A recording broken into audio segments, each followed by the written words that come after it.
Yeah?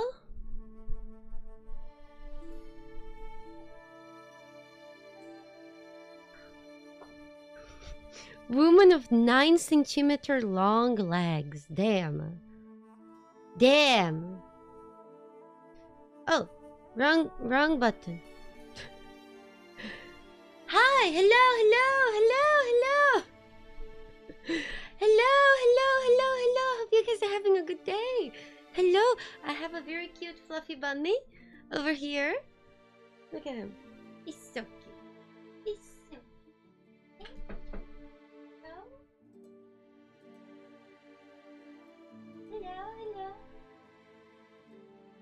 Hello. Crazy guy, it makes me happy. It makes me happy. I like them. Hello. Hope you guys had a good day. Hello. How's everything? Is Boo is happy with... The thing is, Boo's like right behind. Should I? Yeah, this is good. National Balloon Ascension Day. Happy Balloon Ascension Day, everybody.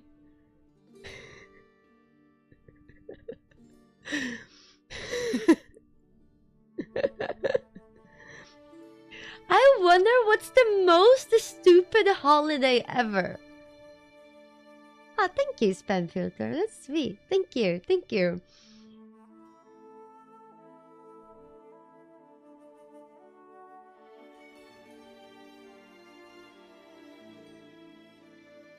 Ascending to Divinity?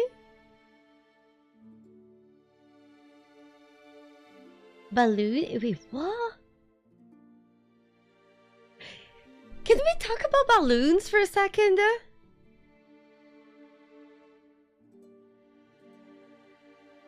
I think balloons are overrated. You know, like... It could be that I kind of like peaked balloon-wise. Like, the last time that I was at Disneyland, there was, you know, the people who sell balloons and they have like 5 billion balloons?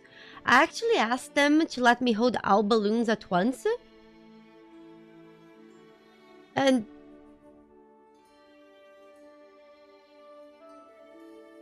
I feel like I just won the balloon game.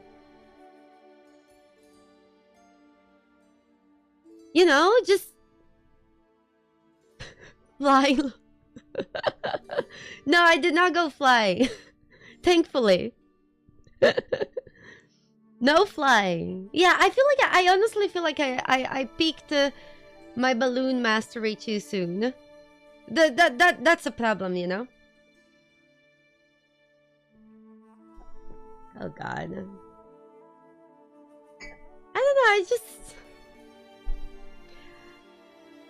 I remember like doing balloon dogs as well. I remember... What else?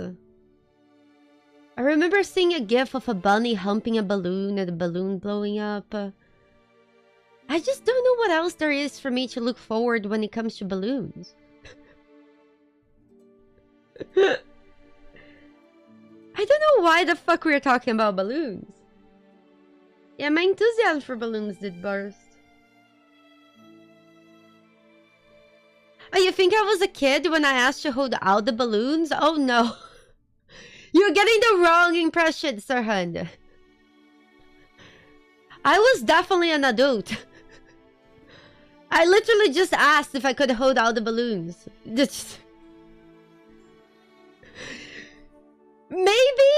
that's why I'm not too invested in balloons, right? Maybe I peaked too late in the balloons time. I feel like if I did that as a kid, it would have been a lot like of a bigger experience than it actually was. I don't know. Yeah.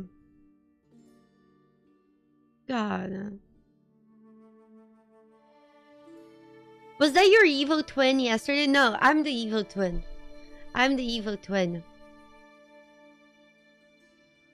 Do you guys mind if I hide, Boo? Because I'm kind of like awkward. Like, I'm kind of like sitting in an awkward position so you guys can see the bunny. But you're comfy, right? It's okay. Okay. Shit, I forgot to remove the green filter of the camera. Hold on.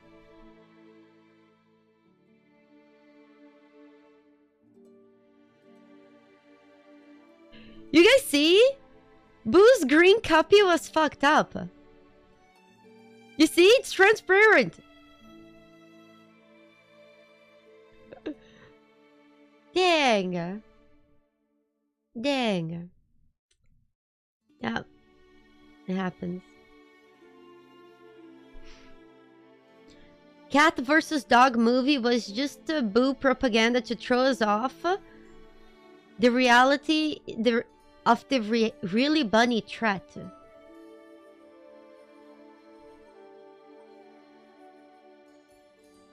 When a heart surgeon puts a balloon in your artery to open it, speak balloon use.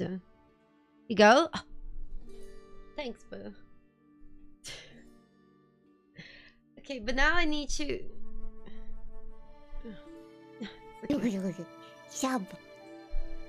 Dr. Zayas, thank you so much for the 2 years. Everyone. Thank you. Appreciate support. To blackjack and hookahs for my bunny.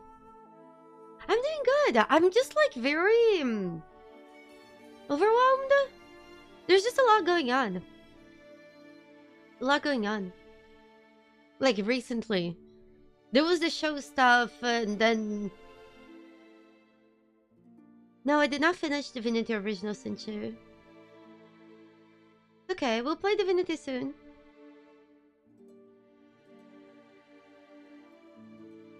Moisturing... What? Am I cosplaying as a red balloon? Nope.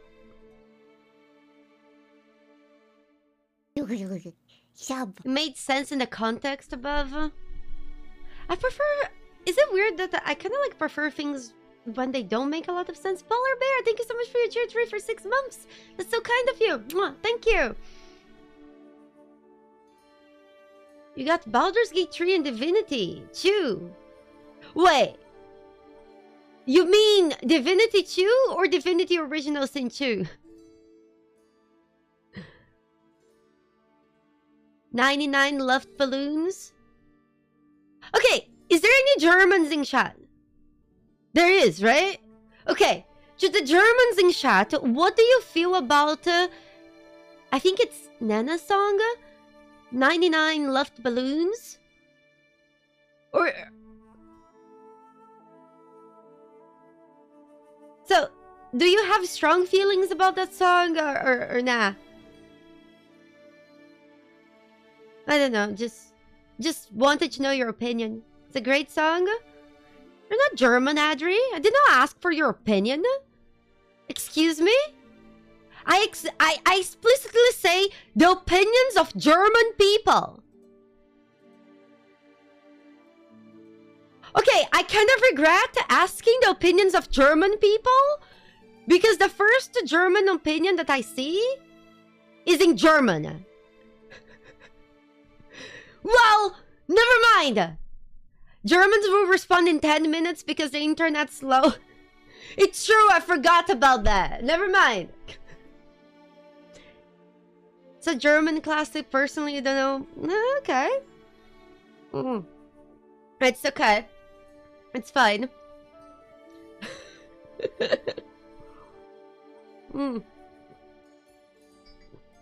Nice. It's a cute song. I haven't listened to it in a while. It's a nice song. It's a nice song.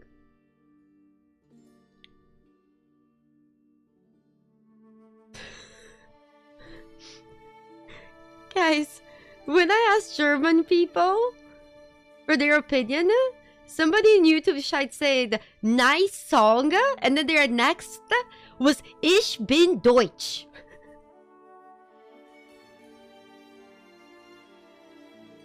For those of you who don't know what Ich bin Deutsch means, it means I am German. I am sure a very authentic German would say that.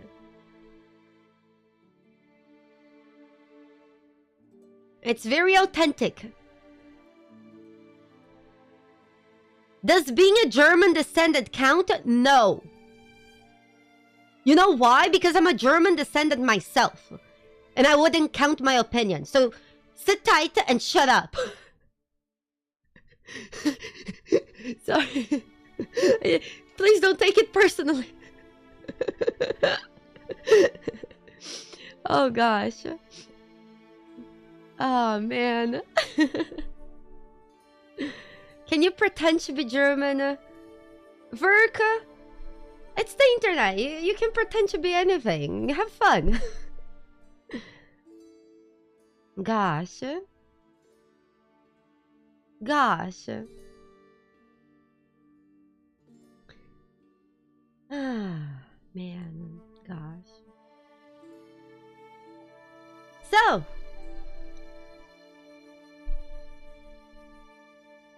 My family line is like it's kind of like a mess. My great-grandmother from one side is German. My great-grandmother from the other side is native Brazilian. My great-grandfather from my great-grandfather from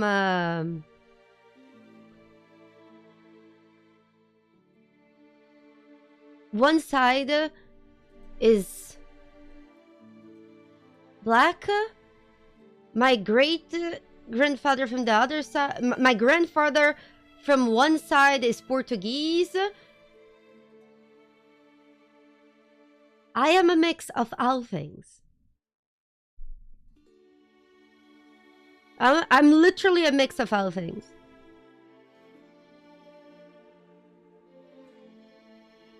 It is how it is. I'm literally a mixtape.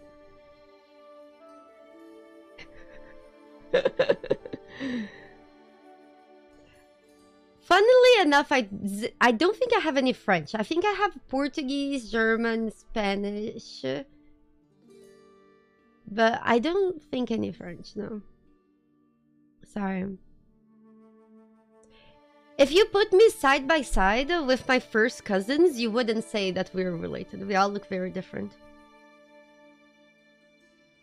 We all look very, very different.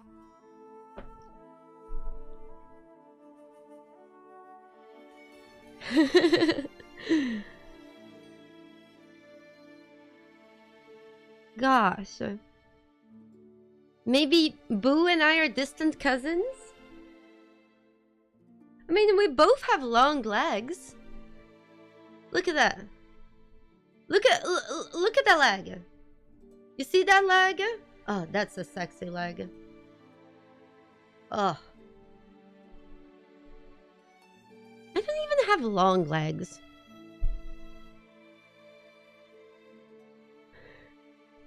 I don't even have long legs. You guys are crazy.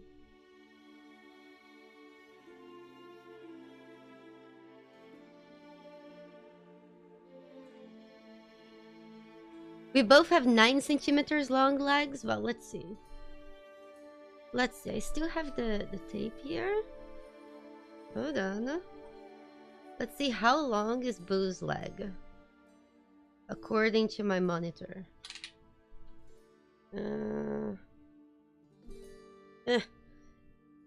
It's hard.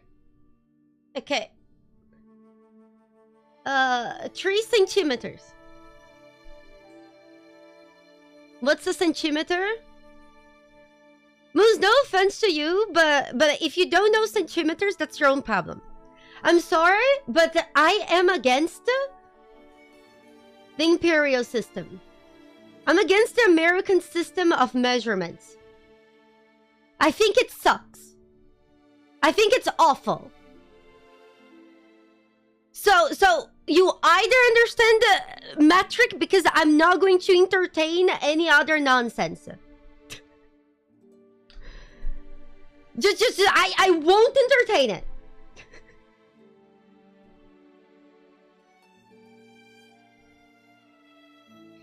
Yeah, I feel like it clearly made by people with feet fetishes. Like, how much is a feet? Whose feet? My feet? Boo's feet? Feet is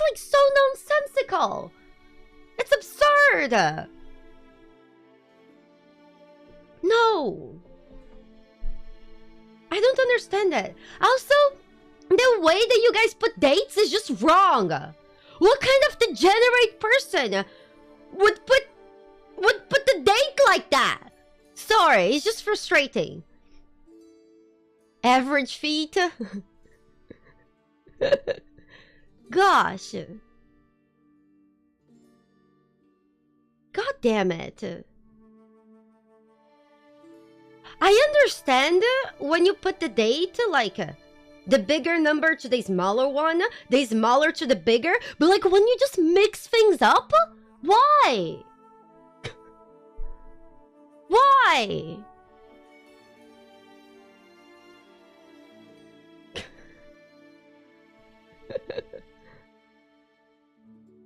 No. Why? I don't get it. God damn it.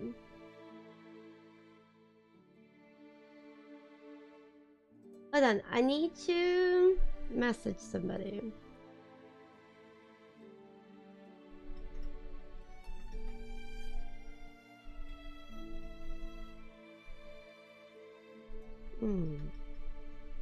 Especially to mess with the French.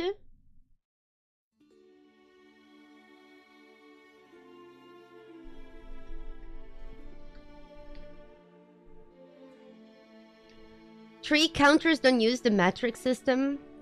The metric system is just better. It's just better. Why people don't say the date normally then? I mean, I don't know. Like, I don't want to talk about this date stuff because then people will bring up Tinder and they don't understand that I'm talking about calendar.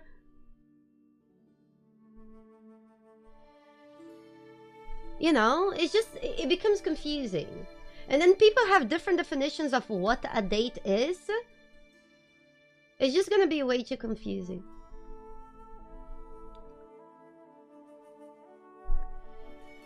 I am definitely not asking you on a date, Moose. Especially after you literally said, what is a centimeter? God. God darn.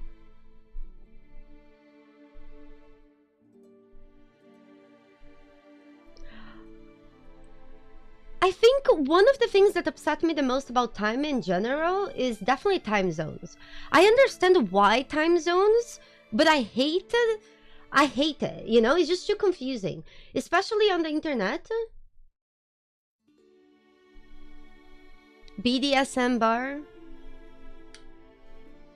I'm kind of glad I didn't go to that BDSM bar. For those of you who don't know,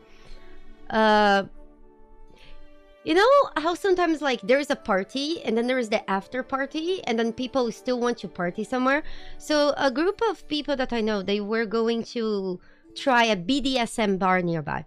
And I was curious because I'm a very curious person. But I didn't want to be the only girl going to a BDSM bar. So as I was trying to convince one of the other girls to go to the BDSM bar with us, the people just left and I didn't end up going. But anyways, the point is, the next day, I talked to the people who went to the BDSM bar and to ask how it was, right? And turns out they were denied entry because they look too normal. Yep. So imagine being denied. So apparently there was like a dress code. They were expecting them to wear like black with chains and stuff like that, and they literally got denied because they were nerds.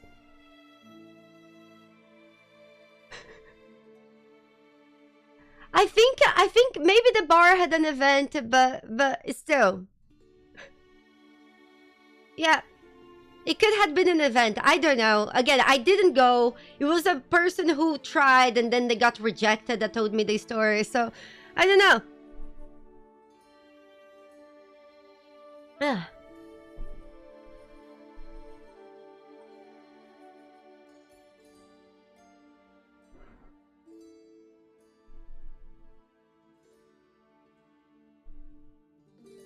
I don't know.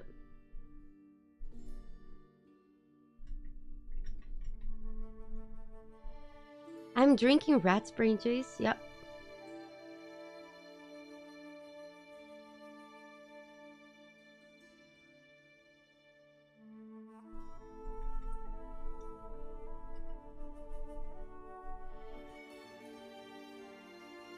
Did I see Stormfall's clip about my horse mask and mana prana?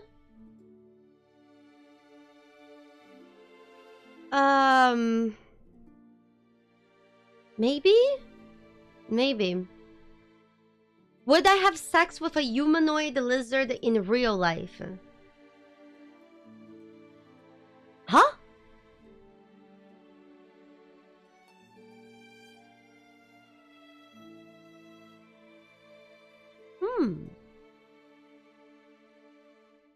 I don't know. That's a great question. I honestly don't know. It depends on so much. This is a mod question, yeah. I don't know. I would say depends on the lizard. But like, do they look like Divinity lizards?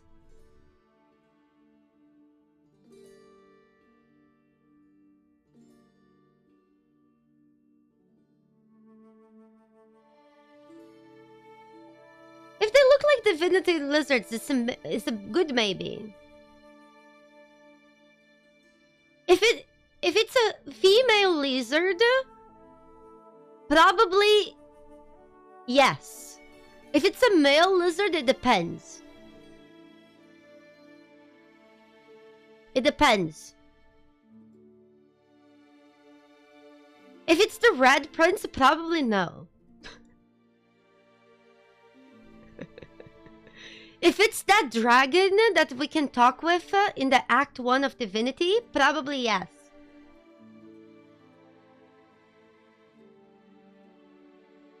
Is Gyros a lizard? Yeah, just for some reason, when I read your question, is Gyros a lizard? For those of you who don't know, Gyros is from Mass Effect. The first thing that came into my mind was Mording telling me to not swallow Gyros scum because it was toxic.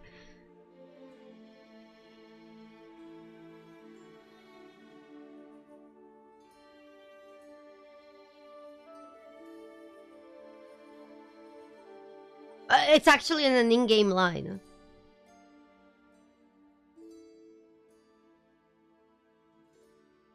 I don't know. I honestly don't know what Turians are. They have some lizard characteristics, but I'm not sure what Turians are. Yeah.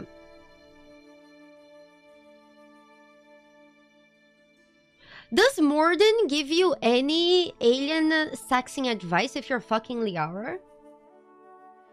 Yeah, I feel like they're kind of like birds as well, right?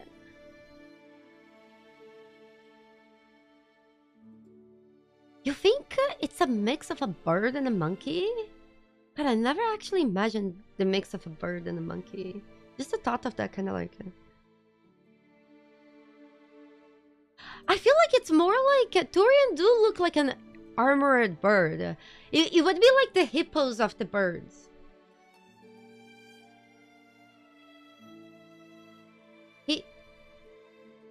He told me to watch for bugs when you romance Miranda? Wait, what does that mean? Like bad bugs? Miranda has a great ass. It's the only personality thing that I remember of Miranda.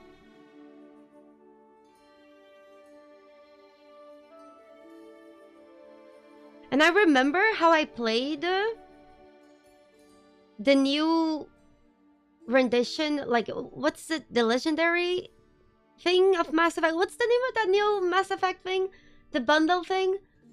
Ah, fuck. Legendary edition? What's the name, guys?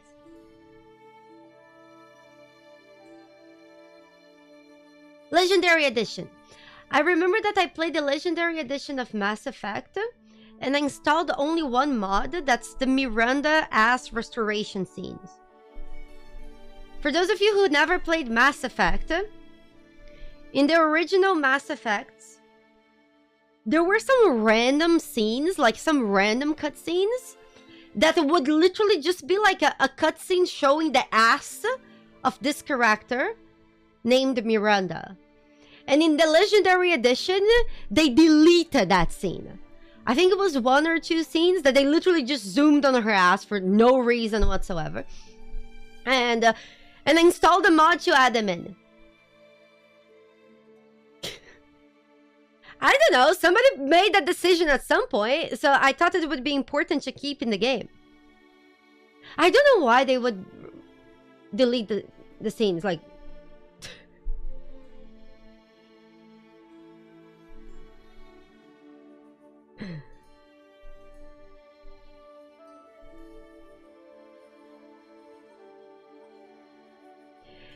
To be fair, it was an absolutely nonsensical scene.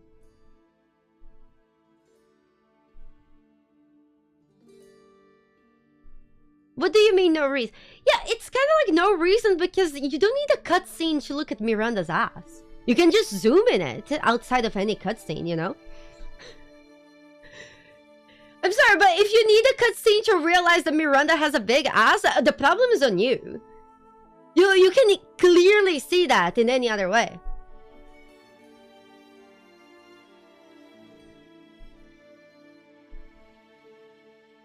I don't think it was censorship. They didn't change her ass. It's just... I just modded it because it was funny. This ass don't fit the cutscene aesthetics. Nah. I feel like if you actually didn't see Miranda's ass, you don't deserve a cutscene to point out that it's there. Oh, the cutscene's graphics are not better. They're really not. Jesus Christ. Muy Strength, I misread your message. You asked, is Mass Effect where yoga pants come from? I read it as Mass Effect where Baba Yaga comes from. And then I had this imagination of, you know, the Baba Yaga hut? But in space. What the fuck?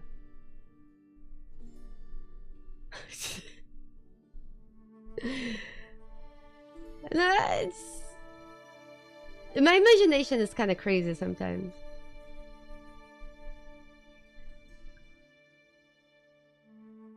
Imagine a giant chicken house in space with lasers. It would actually be cool. A sci-fi Baba Yaga game?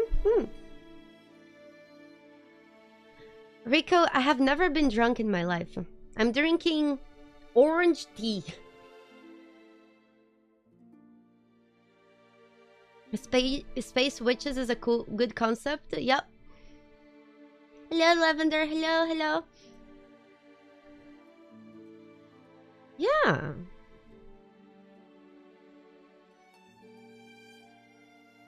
John Wick in space?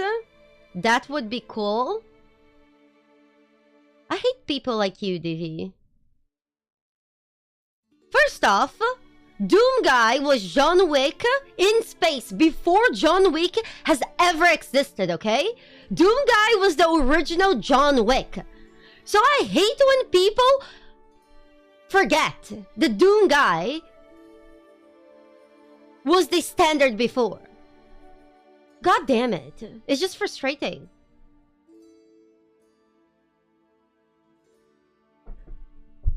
Lesus Games. Doom Guy had a bunny. Doom is my favorite bunny game. Doom Guy had a bunny named Daisy. And in the end of Doom 1, Daisy gets murdered by demons. And the entire plot of Doom 2 is literally Doom Guy going to hell to blast up the fucking demons. Justice for Daisy. God.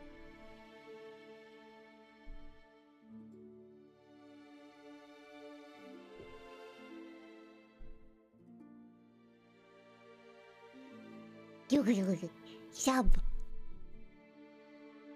Hi Lulu, dance to Miss Peak. Saki, thank you so much for the 26 months of support. You Blackjack Nuggets from my bunny. Thank you. Mwah. Valid crash out.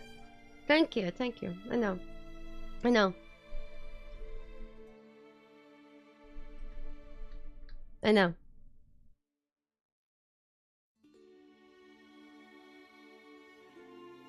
You didn't know it was called Daisy? It is called Daisy. Do you guys want to take a look at the Larian AMA? It was earlier today on Reddit? Yeah, it was 7 hours ago. I was asleep 7 hours ago. Okay, let's take a look at this.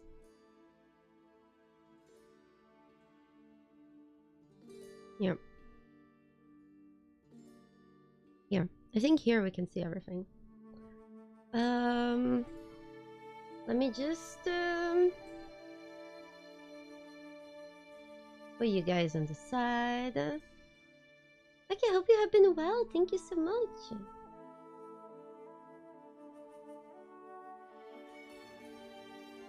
Calm.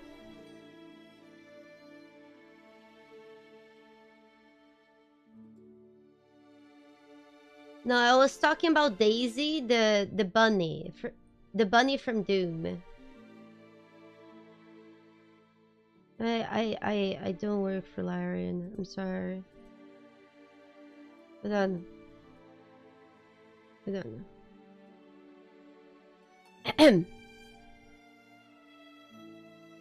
Let me see. How the fuck will I do this? Guys, I have 2 monitors and I find that to be confusing. I just have too many things in my screen at all times. It's frustrating. Can you guys see everything? Let me see. Yeah, you can. God. What's AMA? Ask me anything.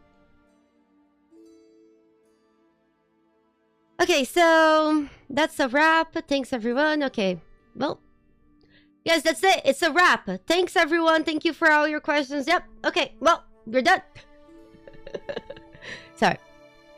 Happy New Year. Oh, God, this is confusing. Happy New Year. Questions about Divinity stuff. Sven, Adam, Kevin, Greg, Gabriel, Michael, Nick, Alina, Gerald, Artem, Bert. I met most of this. In fact, I would say a lot of these people have been on stream. A lot of these people have been on stream, and you guys had Sven, Nick, and Alina have been on stream. I'm not sure if Michael has. Probably not. Yeah. Anyways.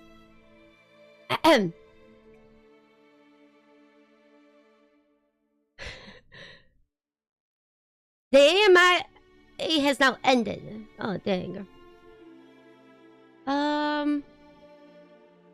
Hold on.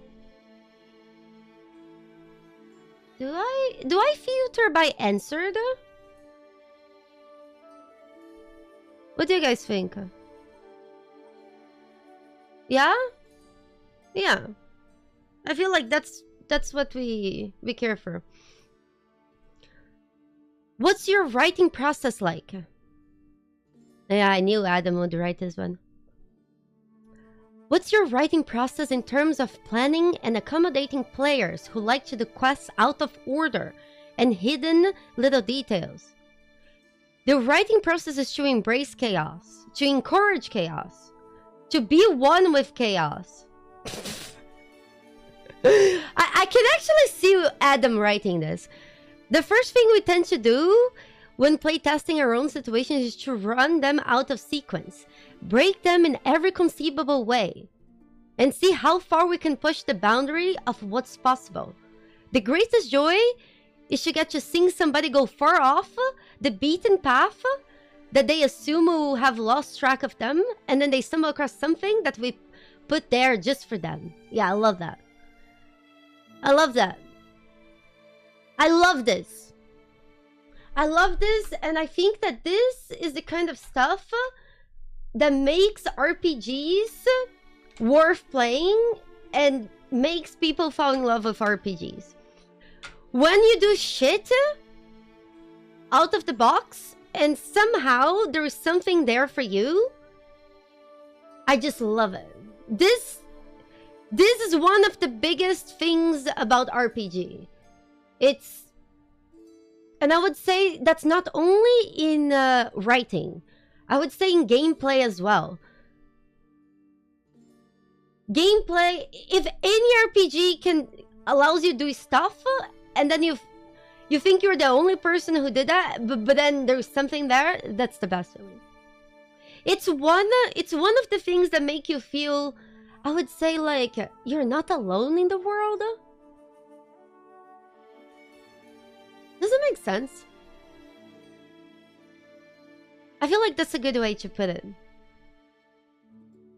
Because somebody else thought of that. And I like it. The music low enough? Yeah. Like the world is actually alive? No, mister, I mean it in a much more philosophical way. Like literally you're not alone in the world. Especially because I find that a lot of gamers can be quite, how do I say this? I don't know. Shy, isolated, you know? And when you find something in a game that makes you feel seen, it's kind of like somebody else is not you, even though it's like not a person literally nodding to you. It's like an acknowledgement of you there, or somebody, you know, that somebody out there might have thought like you. It's kind of like a thought, not somebody else thinks like you, kind of like you belong. And I feel like RPGs, good RPGs, are really good with this. And that's why I think it's one of the things that can make people fall in love with RPGs. Okay, next. Embrace chaos, yeah. Any game completely outside of the genre you're working in or comfort zone that inspires you in game development. Another one from Adam.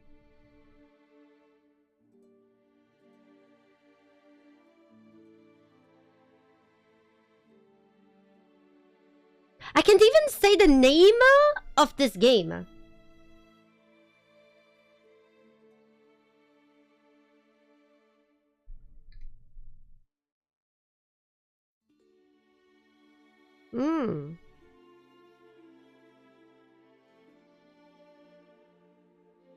Can you guys see the thing? I think you guys can, right?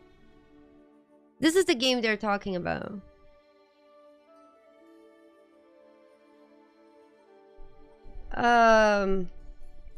This is the game they're talking about.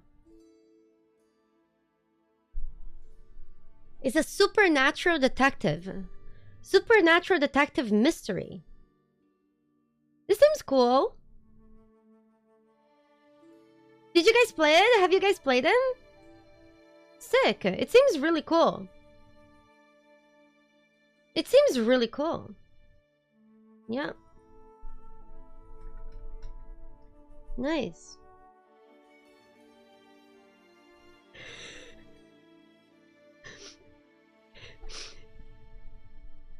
You know what, you guys? If you guys want, maybe we can even try this after we do the AMA. Just for fun. Why not? Let's keep an open mind. We'll see. We'll see. Yeah. We'll see. The approach of storytelling is so different, but it's hugely inspirational. Do you guys mind if I mark like this? Sorry, it's bad habit. Sven say that our next game, your next game would be smaller than Baldur's Gate 3. Did you guys change your minds, or are you working on a smaller project? That was back when we were thinking about making another D&D game, but that ship has sailed. So, what can we infer from this? That they're making a bigger game instead. Yeah. Yep. So they really changed their minds. Is there anything specific that you were not able or allowed by the Wizards as an IP holder to do in Baldur's Gate that you want to do in Divinity? We had all the freedom we needed on Baldur's Gate 3, but the game was based on 5th edition, which is a system that was made for tabletop, not video games. Most of the limitations came from that. I feel like that's obvious. And while I do believe that he's right, that they had all the freedom, I do believe that it was... how do I put this?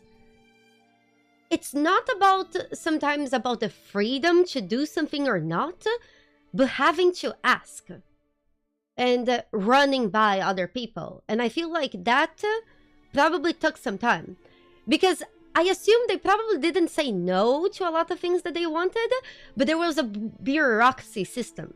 Does it make sense? And that just added a lot of time to things. Because imagine if you have an idea. Imagine you have an idea, and then you run this idea to the Larian people, and then the Larian people agree with your idea, and then you send the idea to another company, and then the company has a meeting, and then they see the idea and the arguments of the Larian people, and then they send back to Larian. That sounds like a lot of time sink. But 5th edition is a system that made for tabletop. A good example of this, a good thing about what he's talking about is how leveling up, for example, works in Baldur's Gate. You have a max of level 12, because above level 12 in Dungeons and Dragons, you just become too powerful. You unlock spells that would basically make any narrative or any story that you're trying to say to be cured with a spell or something simple as that, you know? So above level 12, the player becomes too strong, and it's hard to tell a coherent story like that. Also, Baldur's Gate is a very long game, and you only level up 12 times. It's very little leveling up. It's very little leveling up. So those are just a few things I can think on top of my head.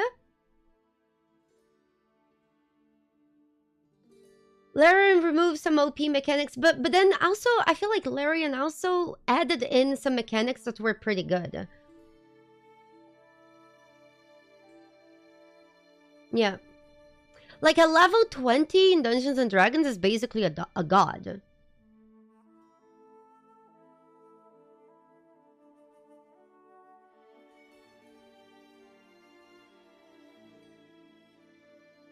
As a DM in Dungeons and Dragons, you also prefer to stop at level 12?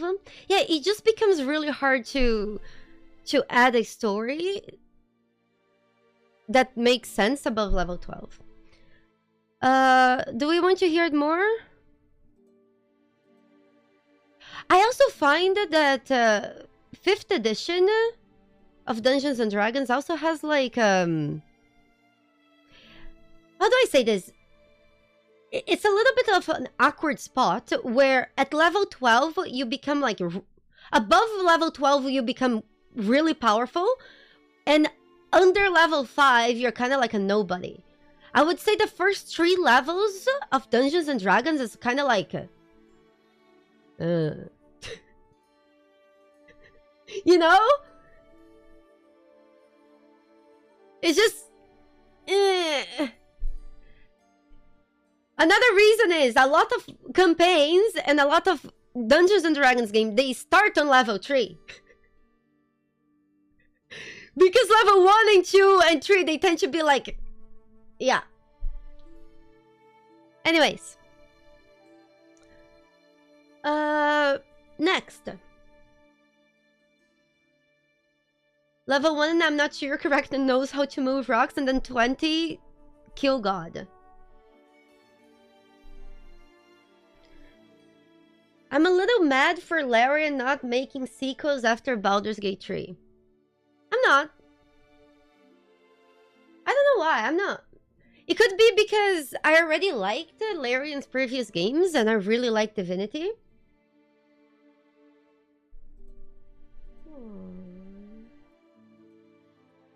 Yeah?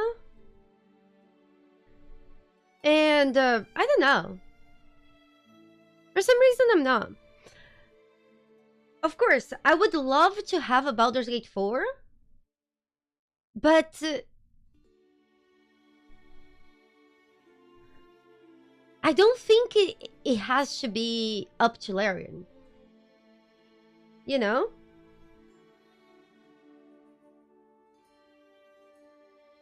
I don't know. Again, I would love a Baldur's Gate 4, but... I don't know. It could be because I already waited like 20 years for a Baldur's Gate 3 from 2.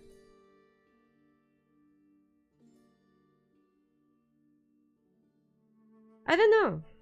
I honestly don't know. In Exile? I think In Exile could do a good job. I think there are companies that could do a good job with a Baldur's Gate 4. I don't really want a Baldur's Gate 4, and then again, I didn't really want a Baldur's Gate 3 either. And look how totally wrong I turned out to be.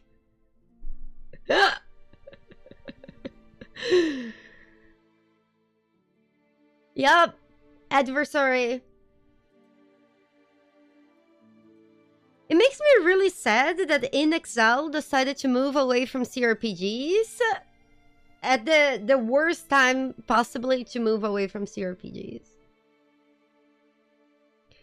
Anyways, next. I do want a Baldur's Gate 4. Just to clarify, I really want a Baldur's Gate 4, and I was really sad that Baldur's Gate 3 didn't have a DLC or anything like that. But I truly believe that people do better when they're doing things that they want to do. So I guess I just made peace with it. Does that make sense? What are some of the mods that you have seen for Baldur's Gate 3 that have made... You should have thought of that. We definitely have to include that the next time around. And then Michael responds, car wild shape. And then we got the 3 Larian responses. Okay, so Michael said car wild shape. And I don't think this means anything for us. I don't think there is going to be a car wild shape in Divinity. I don't think they're going to... We should have thought of that and we will add that the next game. I think this is nonsense. Mostly because I know Michael and he's full of these. So do not have your hopes, okay? Car wild shape is not going to be a thing. Divinity is not going to be a racing game.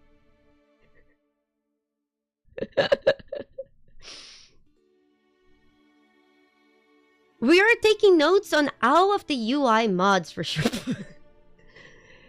Yeah, the UI is definitely something that needs improvement. The UI team worked very hard to bring the complexity.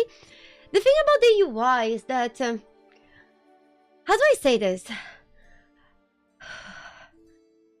Baldur's Gate is a really great game. And when you have a lot of great things going on, one thing that stands out as being the last great of the things is the UI. The UI is definitely something that sometimes it feels like it comes in the way of playing the game. But at the same time, they improved a lot from like release 2 now. And not only that, I don't really know how I could make a lot of it better.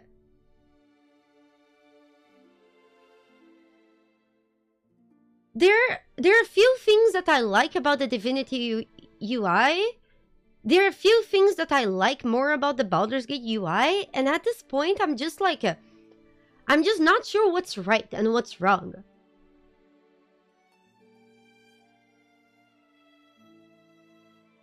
Lavender, yeah. Yeah, we can talk about items at some other point. A lot of junk items. I don't know, but here's the thing, Lavender. If you don't have items in an RPG that does like... the thing is, those junk items, they should be there when some of them could have a purpose. Because if some junk items, you can actually use them in creative ways to add to the role-playing, I feel like that's good. But if every tier of junk item is just junk and you can never do anything fun with them, I don't know, it's not good. But at the same time, you can even use junk items in good ways sometimes. Like, for example, if there is a trap that gas is coming out, you can use a lot of items to just block it, even junk items. If there is a pressure plate of a specific weight that you have to put, having different junk items of different weights allows you to solve things in a different way. So again, I'm not sure if I would delete the junk items of the game. Rope needed to be used for climbing. Yeah. I feel like some of that could be vestigial and some of that from like just RPGs having that stuff. I don't know. I just don't know how I would think. I will be honest with you. I'm so used to junk items in RPGs. And that's coming from somebody who was carrying a decoration fish that weighed 100 kilos in Divinity. And it was worth 0. I kind of like them. I kind of like that I can just go and pick the heavy fish. Black Spartan, thank you so much for the prime. Mwah, appreciate your support, you blackjack and hookers from my bunny. And Alina, love all the mods regarding player appearance. Lots of very creative ideas in terms of combining outfits, hairstyles, and whatnot. You know what? I think this is something that would be really good to see in the next Divinity game. That's at least allowing you to take the appearance of certain armor to put in the armor that you're using. Because Divinity Original Sin 2 has a really bad fashion sense. Like, my characters in Divinity Original Sin 2, they look like fucking sanity. They look fucking awful. So, and at the same time, I feel like the Baldur's Gate clothing felt quite like restrictive when it comes like to getting a unique look on your characters. Because a lot of times they would like take top and bottom. They look godboken. Yeah. So I feel like adding the ability for you to at least transfer the look of something into something else would already do a lot to the game. Because Divinity does have good looking armor. It's just that you end up with a bunch of like mixed pieces. Guys, is the music okay for you guys?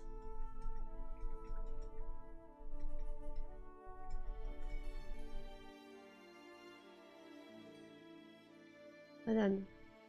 I'm sick of the song, guys. The music is good. Ugh. Hold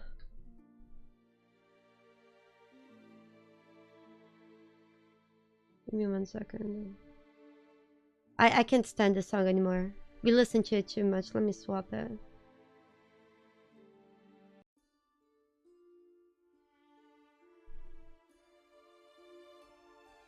Okay. Yep. The music is very low.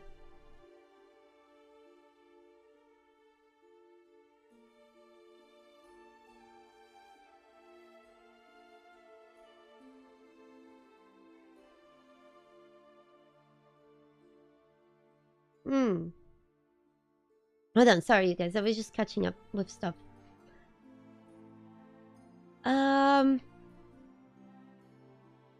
Next. What are the main lessons you have taken from developing and launching Baldur's Gate 3 that you will apply to Divinity? There are a lot of lessons, and a single post is not enough to cover them all. So here are a few. Short and direct communication is a must for quick decision, making an iteration. Avoid the middleman in any process and try to bring people working together on a feature as close as possible to each other.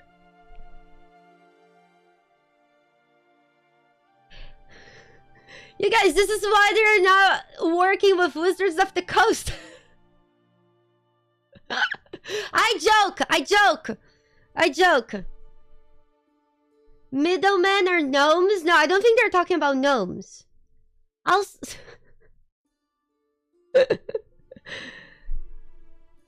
feel like this... I know that they're not talking about Wizards of the Coast here, but this makes sense. Basically, those are like time sinks. So, again, it's just like asking people over and over for the same thing. Automated testing and unit tests is a lifeline to keep such a big project alive and going. I don't know what that means. Are they talking about like QA?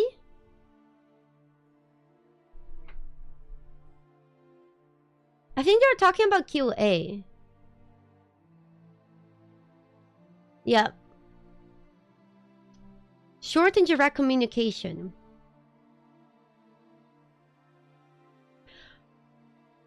I hope they mean internally. I have a few controversial takes.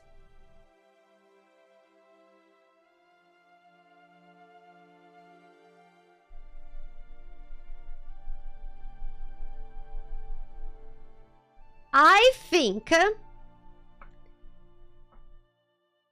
I actually like the ending of Baldur's Gate 3 more before they added the epilogue.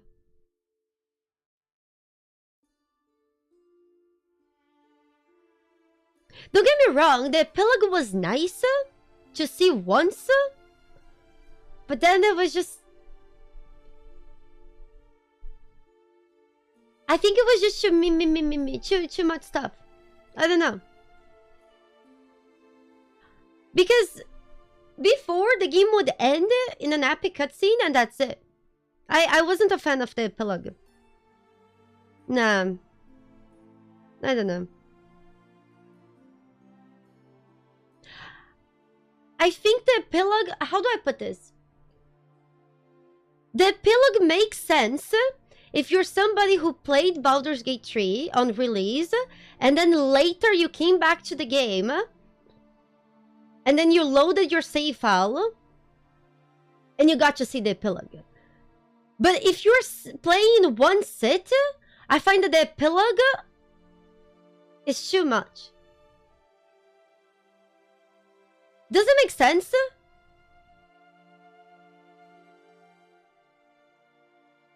So, the epilogue was nice when the game ended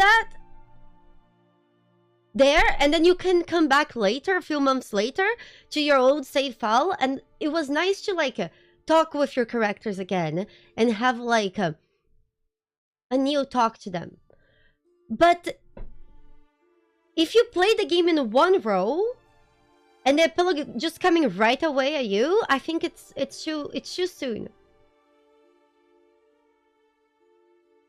The epilogue happens before the credits. Thought Flame, thank you so much for the 2 months of support to Blackjack and Hookers for my bunny. Mwah! So... I think if they want to add an epilogue for it to be like a time after your last login in the save, the game kind of like unlocks something. I think that would be cool. But if you just finish your playthrough and jump directly into the epilogue without an actual like distance in time, I think the epilogue it just becomes annoying.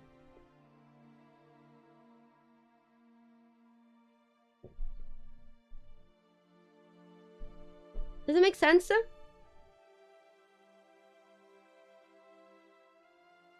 I don't know, Kui. I don't know, because again, I feel like that's another reason why I guess I'm not a fan of the epilogue.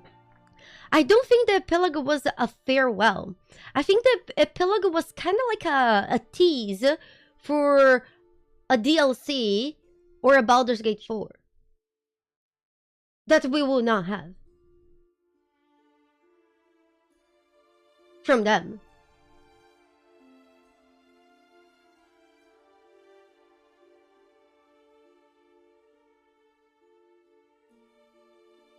I don't know.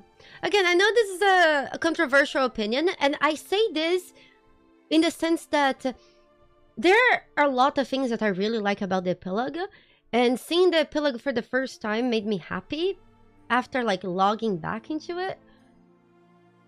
After playing the game and seeing it, but like in a row it becomes too much. I don't know.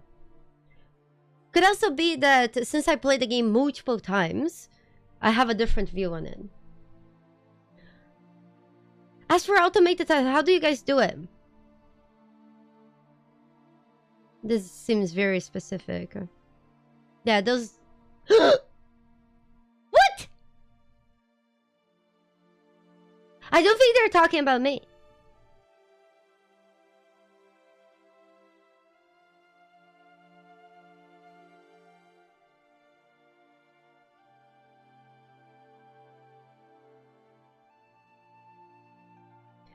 Are there any books that we would be surprised are inspirations for the lore, environment, and overall vibes?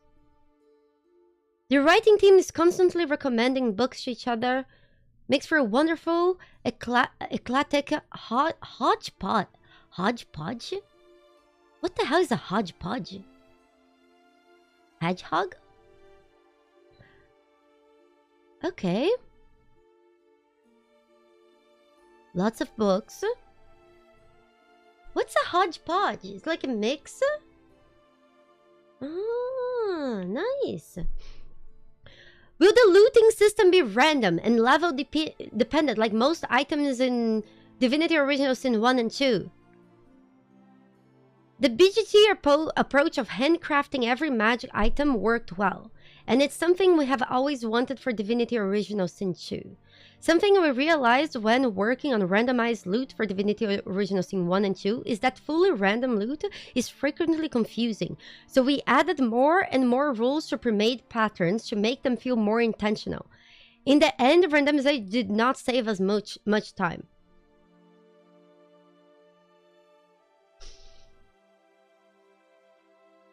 I'm not a fan of this answer.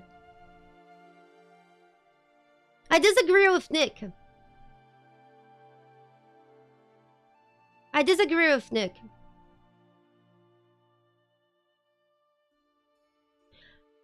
There's a few reasons why I disagree with Nick. First, there's a lot of absolutely worthless magic items in Baldur's Gate 3.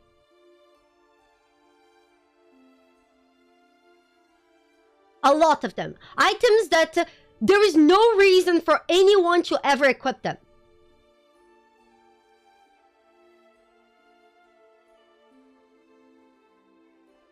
Second, once you know where items are, you have like no actual reason to just go and loot and explore the environment looking for new items and cool items and stuff to loot, you know? Once And I find that to be like boring. One of my most fun plays of Baldur's Gate was when we had fully randomized loot that any box could have anything, and it made looting exciting again. Looting in Baldur's Gate 3 was only exciting the first time. If you play the game, especially when it's a game that by default, by giving the player so many choices and so many possibilities, it's a game that you, by default, you want to play multiple times. Having a very fixed set of itemization, it's counterproductive. It's literally detrimental to a game that is telling you to play multiple times. Because once you play it once, you know where everything is, and then it doesn't matter. And meanwhile, I find that the Divinity system, there are items where you know where they are. There are handcrafted magic items in Divinity, and you can reach them and you know where these are. And yet, you can still get really good items if you get lucky on random loot crates. And I like that. I like that multiple playthroughs on Divinity, looting things, it doesn't lose the appeal along the road. And again, you can still find the handcrafted items like you find in Baldur's Gate. In Divinity, you kind of have both. I would say that the risk and reward is different. Midnight Calling, I find that the handcrafted items, they can be good, but I also find that depending on how you make the handcrafted items, having random items made in a certain way that could make that handcrafted items that could have no use to have a use. Does that make any sense? I really think the Divinity 2 is a little bit best of both worlds. I don't think it becomes a slog. DV, did you ever play Divinity Original Sin 2? Again, I find that only having handcrafted items to be boring.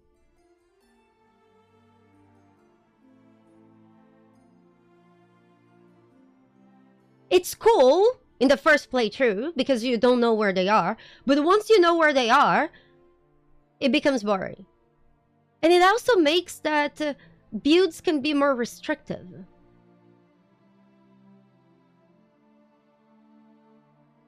You could also find a random item that's really good. I don't know, I truly believe that investing in a good way to randomize items, even if they are not fully randomized.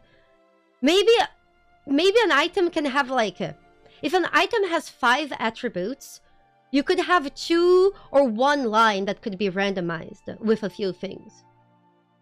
But I find that fully handcrafted items that are exactly the same every playthrough to not be amazing. If I'm thinking about like multiple playthroughs.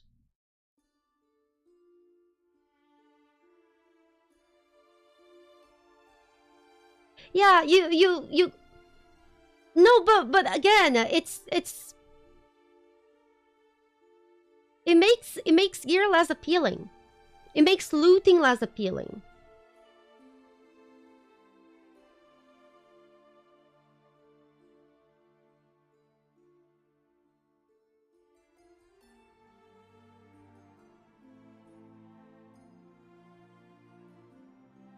I think Divinity has problems with the itemization, but I don't think it's related to the randomization of the loot. I think the problems that Divinity has, maybe, with the itemization is that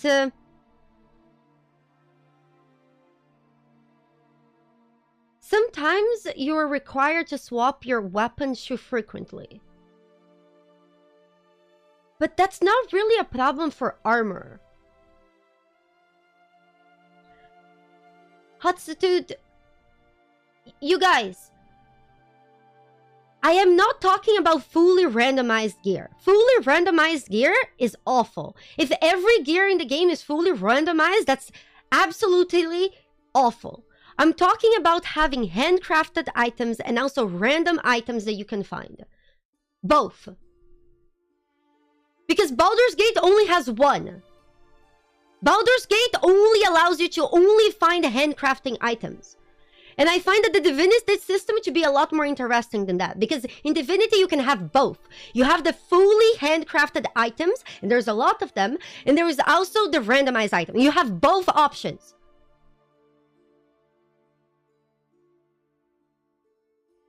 I think having both options should be so much better than just fully handcrafted. Because fully handcrafted, you can only ever find those items that you're gonna find in the exact same places that you always found them. So looting becomes really boring. When you add the random items that they can be very bad or very good, depending on RNG, that adds a spice to the looting. You can combo those randomized items with the predetermined items to make even better builds. And I think this is the best. That's what I'm talking about. I was never talking about a system that's fully randomized. That's nonsense.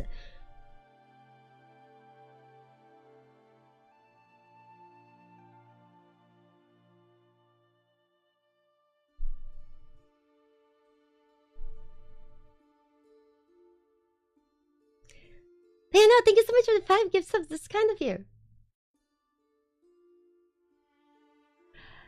Cyberman, I'll be honest with you. When you say that not everyone plays these games multiple times, to be honest, I don't give a shit about the people who do not play this game multiple times. But when you make a game that is by default to be played multiple times, because you have different endings, you have different choices, you have choices and consequences. There are so many things that are inducive to expect the player to at least try multiple times the game, but then suddenly the one thing in the game that's the exact same every playthrough is the itemization. I think that's just dumb. When you literally have a combat and you have a storytelling that's the strongest Baldur's Gate had, and yet you have every single time the same items, it's just contradictory to everything else the game stands on. It makes no sense.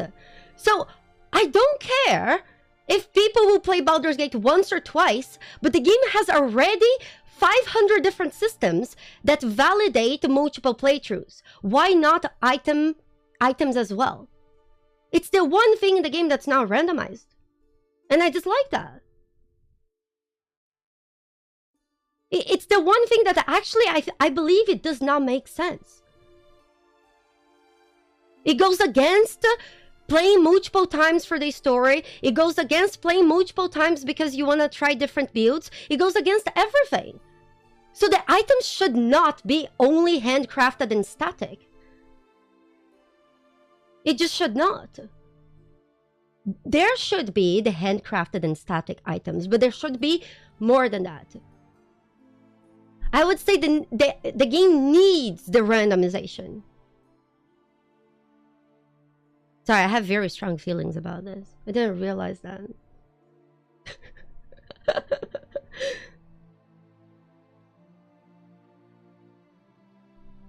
How you mean you're okay if it's optional? You're literally not losing anything for having the randomized items.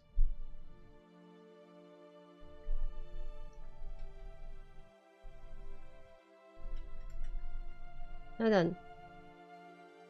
Do I think the shop should be random also?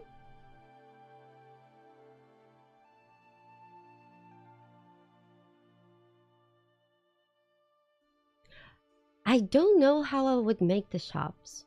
That's a great question.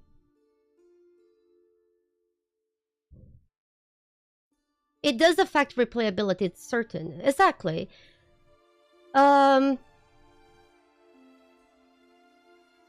I think the shops, they should have a refresh. I feel like shops, they should be a mix of... When you go to a vendor, I want to have items that I know I will always find in that vendor. Does that make sense? But at the same time, I want to go to a vendor... Like, this is a big problem in Divinity 2. When I go to Divinity 2, there is a shop, and let's say I sold the gear to that merchant, and then the merchant is selling me back the gear I sold it, mixed with new items that you can get when you level up or when enough time has passed. Multiple different things, and my old items. I wanted that the items that I sell from a merchant should be always different in a different tab than the items that the merchant are offering that are new. That's one thing about Divinity that really bothers me. And while I believe that merchants should have like a static things that they always sell, I believe, especially if you're doing like part of the items being randomized, if it's coherent for that merchant to also have some random items. And those items, I believe that they should be... I don't know how should be the frequency of the refresh of the shops. Maybe once you level up, maybe once every half an hour, maybe once an hour, once a day, once a rest, once a quest completion. I don't know. But there should be a rotation of the random items. We need a static items and a little bit of the random. The reason why I will not claim to know what's best, because I think different games benefit from different systems. Once you level up can be good, but depending on how often you level up, it can be bad. So sometimes a time could be, but what would be best for the refresh rate of the shop? I feel like it's highly dependent on the game. I don't think there's a right answer of what's best.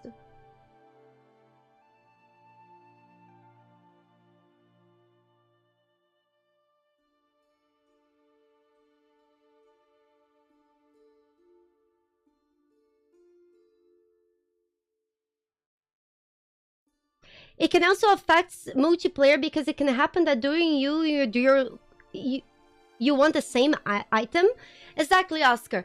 If you are playing, let's say that you're a really fan of warrior, and you want to have 4 warriors in your group. The number of handcrafted warrior-specific items for a warrior is going to be limited, that you probably won't be able to level 2 characters well that are sharing the same class and the same type of equipment. When you add in random items to the fixed ones, it allows you a more fair chance to share items with classes that are the same.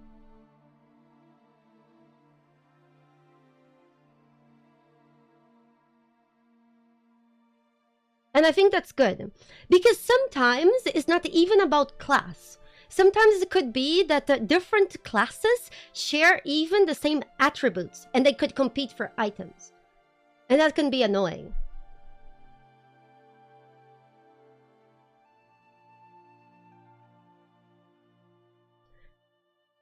Exactly, Zodmarka. I think that... especially in a game that gives you so many different narrative choices, combat choices, not giving the player different item choices in every playthrough. I'm sorry, but to me, it's almost silly.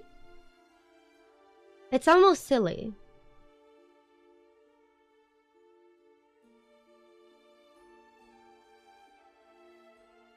But it gives you a lot of stuff that you don't need. Then don't loot it. Loot it and sell it. If you don't need it, then whatever, it's free stuff. God damn.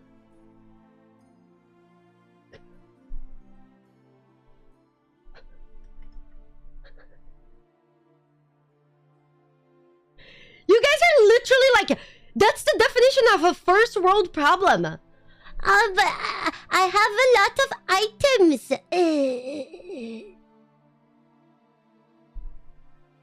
Okay?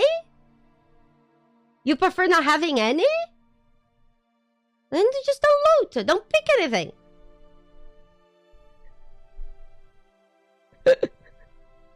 God darn. Okay, next. I'm a software engineer that has always worked on financial technology, and the things I do interesting about video games is a big reliance on manual software testing. Every piece of code. This is code. Jesus Christ. I think this is too technical.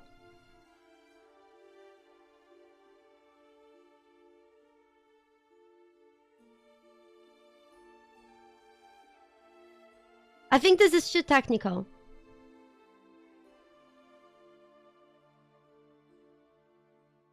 Yeah.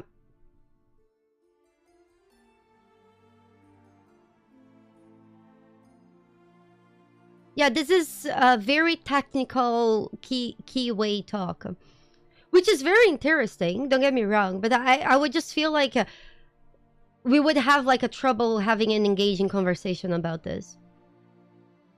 It's fun stuff, but again, I feel like this would be better to talk with. Yeah. You know some of these words? High five, Kashgar. Yeah. Yeah. In Baldur's Gate 3, I really enjoyed the aspect of ending the day and going to camp interact with your companions. Not so much for refilling the spell slots. Will there be something similar in Divinity? We will give you a space to build your relationships with the companions. I won't go into much detail here. Yes, you won't have to refill your spell slots.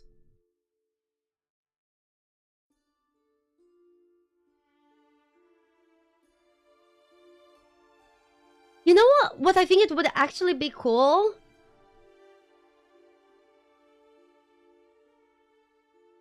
I think it would be cool to bring back taverns. I wouldn't even say camp, but I feel like it would be interesting to actually have interactive taverns. Where if you're doing quests in an area, you can hire rooms in a tavern, and it could even have like special events depending on the tavern that you stay. It could be that one night you wake up in the middle of the night because the neighbors in your room is making a lot of noise, and you have the choice to go investigate or not. I honestly feel like that camping, just camping, is too simplistic. And having like an interactive tavern and even like multiple choices where you could stay with your party, and maybe even having different party members stay in different taverns. It could be that you have a companion that's a snob ass asshole like the Red Prince, and they want you to stay in the most expensive tavern of town, but then the rest of your companions, they don't care for luxury. They can stay in the cheaper one. And then you can see different things happening. I really like that. I feel like it could add a lot of like room for interactions and for whatever else. Imagine if you put a companion like the Red Prince in a very cheap tavern and he complains about the bed sheets and stuff like that. It would be mildly amusing. I feel like it would add for like unique interactions with the companions depending on the places you decide to stay. It could be like a team collective. You could even have that one of your teammates decide to leave your party for the time being because you decided to stay in a place that they do not want to stay because the tavern is too close to their ex-girlfriend's house. You know, I feel like there could be lots of interesting things than just camping.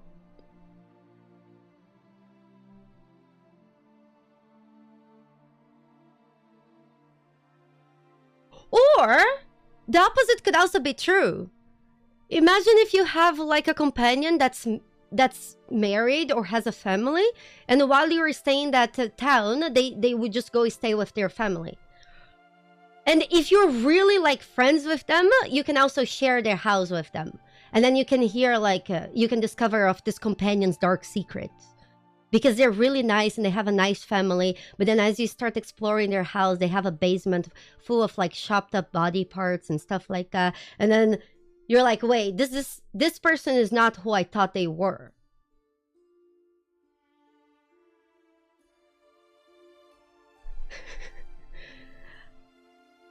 I feel like that again. I feel like camping and taverns can be very interesting in RPGs.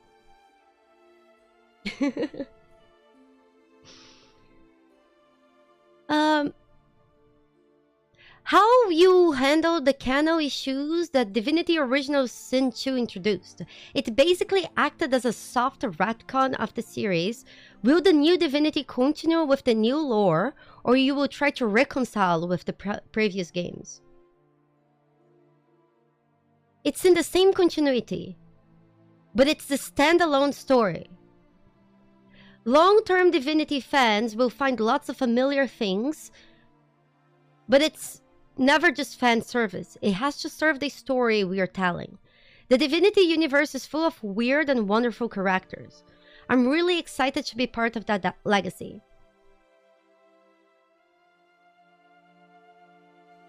What they are saying is it's the same world as Divinity 2, but a standalone story. We also know that it's 100 years in front, right? It could be... It could be...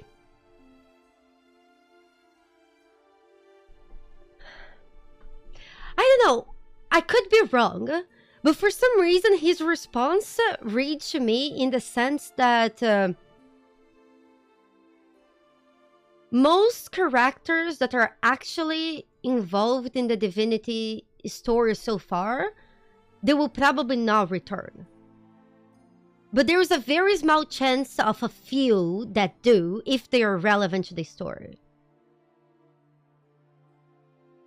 Does that make sense? So it would need to be a character that would survive for longer than 100 years. It would need to be a character that's... I feel like it's almost impossible to possibly guess where this is going, because like in Divinity Original Sin 2, we found the temple of the orcs and how the orcs left the land.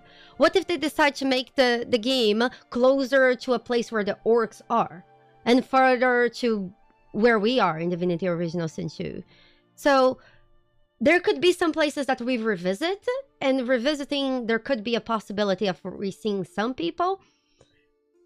I don't know. It all depends.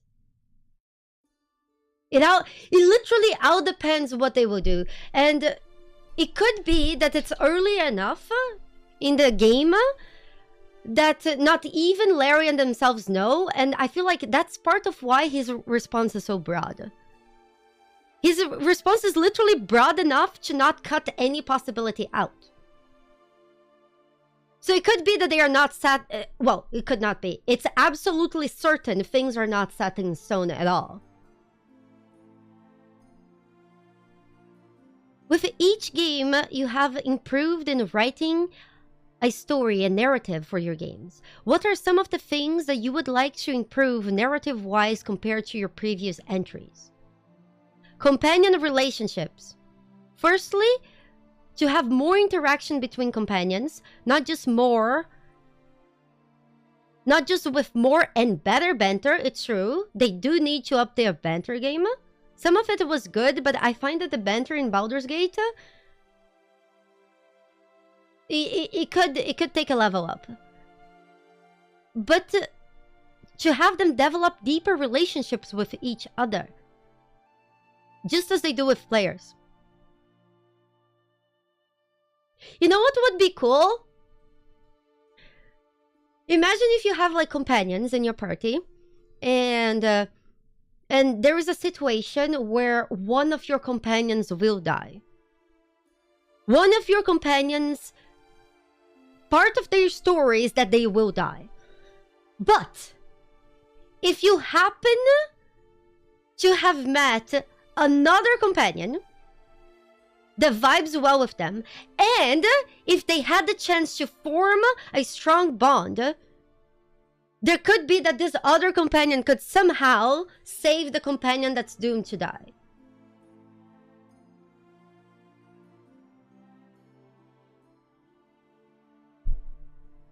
Things like this can only be done if they have a very complex and smart system that would allow for it.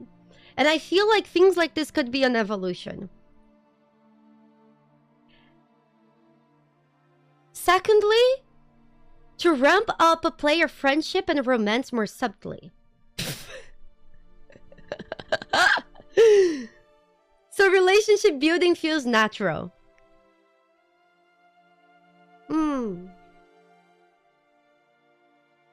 I can see why they would say that. I know people are talking about Gale, but I feel like this needs to be done with care. Because, like, for example, I think you can fuck Lazo really fast, but it's mostly because of how her people see sex. It's not really a romance. Does that make sense? So, I find that there should be both. There should be companions that definitely require you to have a slower... And Baldur's Gate kind of already has that. Like, for example, Shadowheart is a much slower build-up than, let's say, Lazo. So, I feel like it all depends on how they make the backgrounds of the characters. The speed of the romance, it's dependent really on the different companions itself and not... And I feel like that's really hard to just make something that's... In fact, I would say that it's immersion breaking that... let's say, in Act 1, everyone just gets to be friends and get to know each other. And then in Act 2, you have to pick a romance.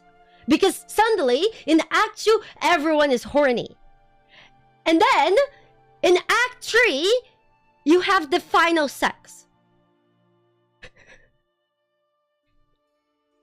I hope that some companions, the conclusion of their romance is not just the final sex scene.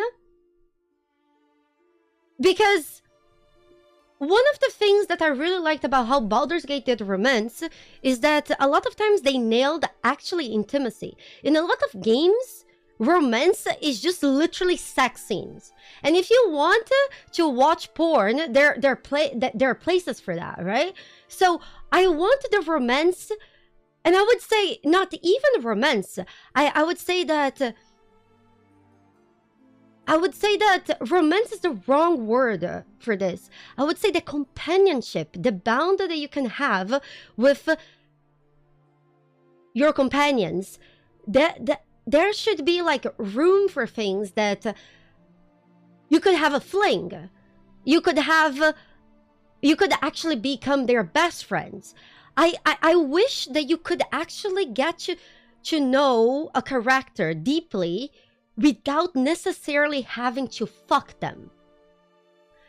In a lot of games, you can only actually really know the companions you're with if you fuck them. It would actually be nice to not have to fuck them to actually get to know them better. Because there's a lot more to romance than just sex.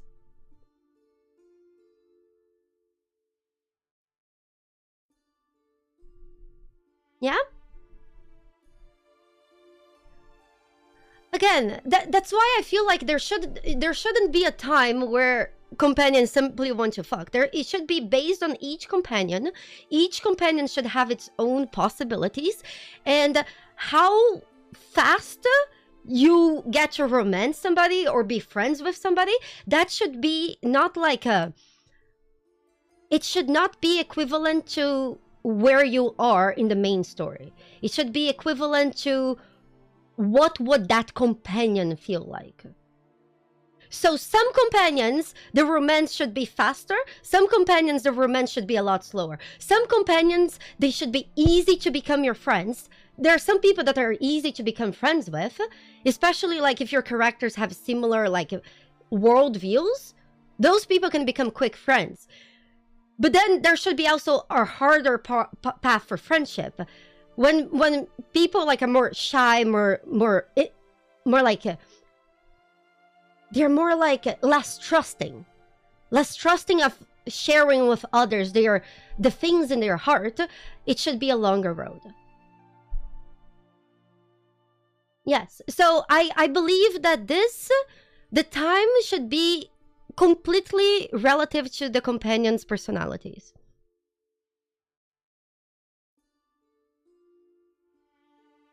Is Divinity slated to run on Divinity Engine 5 or is a clean slate design? For each game, we are bringing significant changes to our engine. Since Divinity Engine is fully our own creation, it makes it easier to alter it to serve a new game rather than write a new engine from scratch.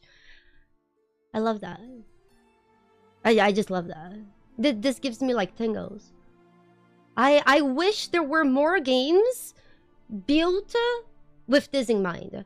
I wish there would be more uniqueness like this, because while I believe that here, just to clarify, while I believe that having an engine like, for example, Unreal 5, that's a universal engine that allows for easy access for so many people who would potentially never be able to make a game because they don't know how to make an engine, that they can create something with it. I think that's good, but I also believe that when you're making more complex games that rely on player freedom, player choice, and things like that, those games do often shine more when those engines are handcrafted for what is the scope of the game. So I believe that there is a time and place for both types of engines. Yes, I understand that custom engines are difficult to maintain and train personnel for, but again, it's give and take. I think both are good, both are important, both have the plus and the minuses. It all depends the type of game you're going for.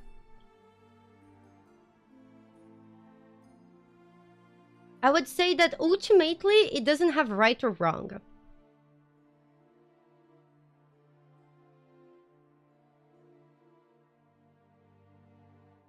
Can you tell us about new mechanics in Divinity that you are most proud of?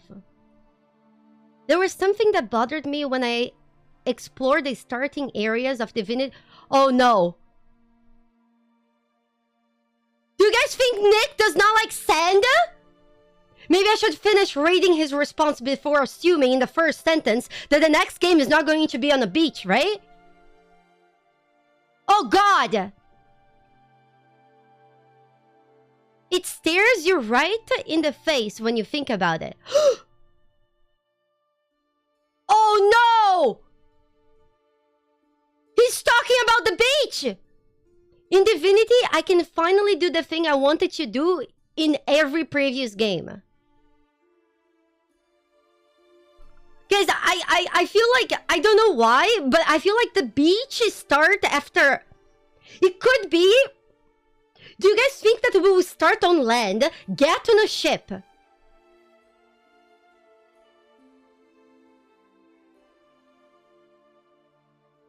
But then we can't crash. God damn.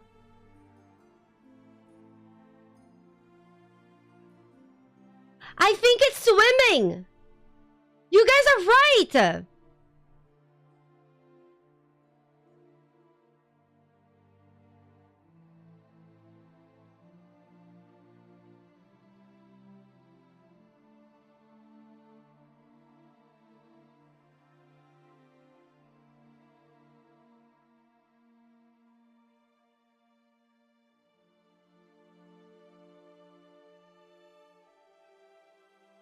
Sorry, my brain, like, my brain is imagining all the possibilities with swimming.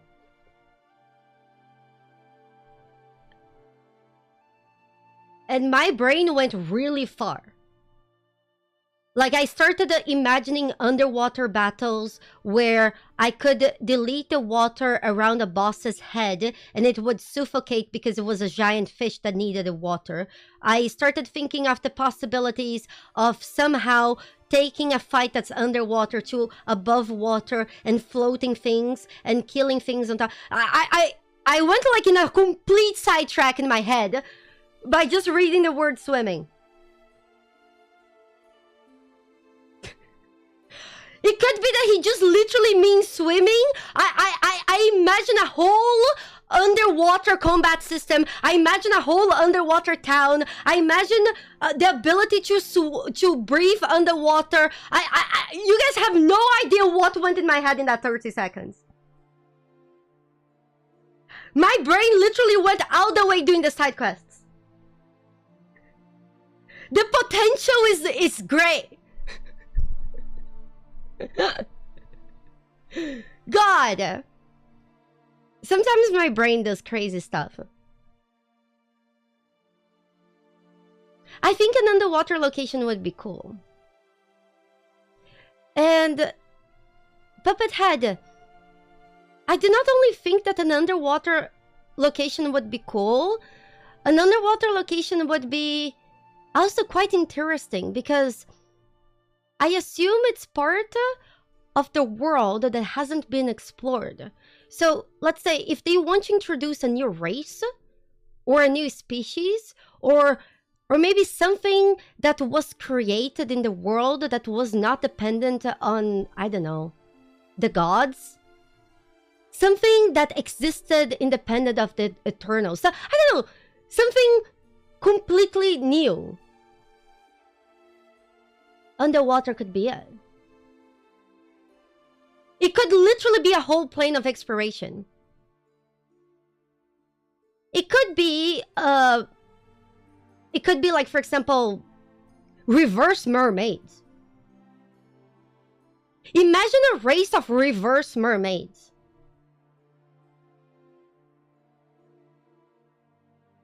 That while they have legs, they're actually native to the ocean ground.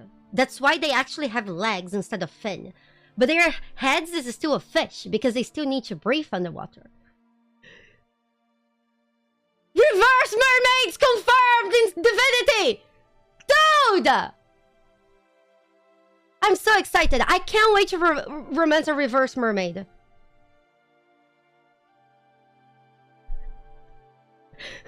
Don't don't. I will not take that.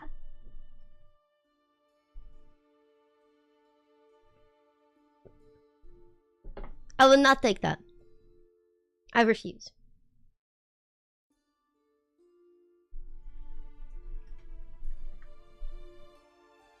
For those of you who do not know what I'm talking about, this is a reverse mermaid. It's beautiful.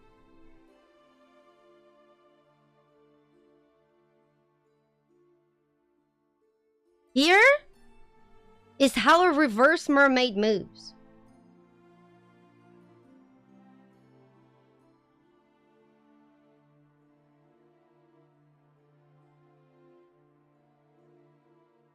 What?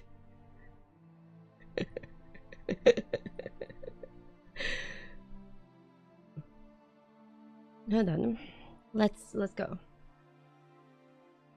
Hey Larian, I would like to kindly make a couple of petitions if that's possible. From the bottom of my heart, we have loved the Larian. Oh! Larian from Hell. I really like the panels from Hell. There's a quite robust ongoing work behind the scenes to distribution and production of the channels. Nice. I loved... We would actually gather together and watch the panels from Hell before Baldur's Gate released. And it was really fun There is only one thing that I request from them, is that they start a little bit later. Because they started like it's kind of like the opposite problem that the Game Awards has, that it starts too late for European people. For people on the other side of the world, sometimes it started too early.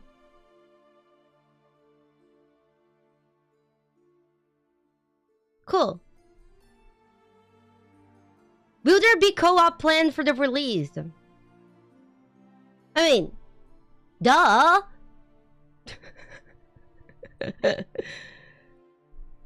I actually, all the recent Larian games, they always had co-op, and it's one of the things that they always were proud of having their games. So I think this is easy question. The amount of players playing together will be depending on the final party size. Hear me out, okay? Hear me out. I think that a party bigger than 4 is a crowd. It's too much. So, 4 is the max. It just becomes too crowded. No, it becomes too crowded.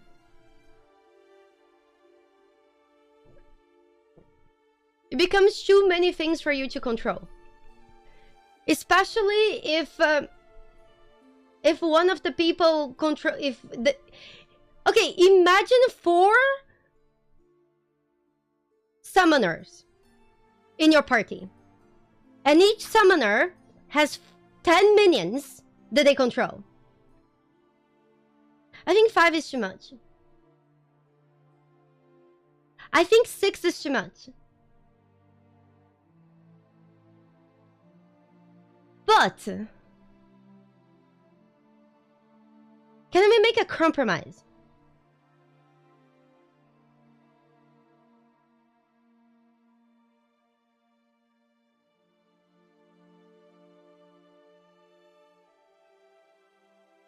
Just like in Divinity Original Sin 2, there is the trait Lone Wolf, that if you're only controlling 2 characters, or fewer, your characters become stronger.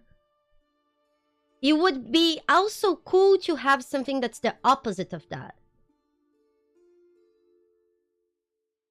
Lone Wolf is a good name for people who like to play with 2 or less characters. I guess you can add a trait called Orgy Master for the people who want a bigger group. And then you can expand to 6 companions, but they are all weaker.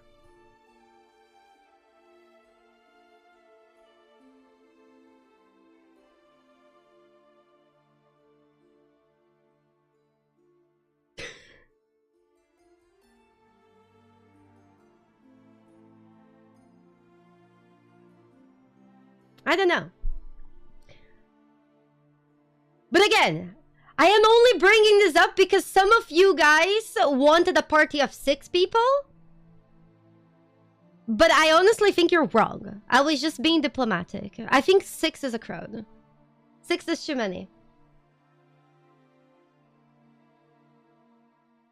Just give me 1 second.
He's a good bunny. Sorry, where did we stop? Oh yeah, the orgy master trait.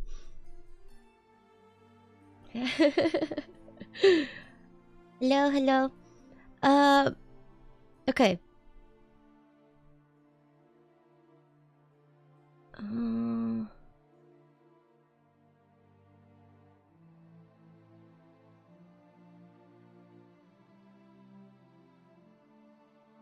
Huh.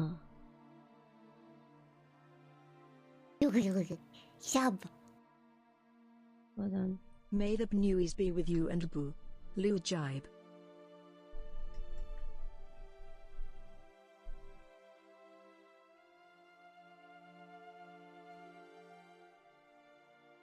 Valeska, thank you so much for your cheer tree. Support to Blackjack and Hookers from a bunny. May the bunnies be with you as well. Thank you, thank you. Thank you.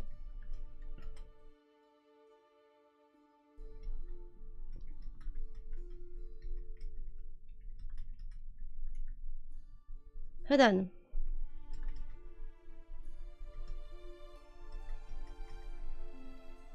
Okay, 1 second. Next.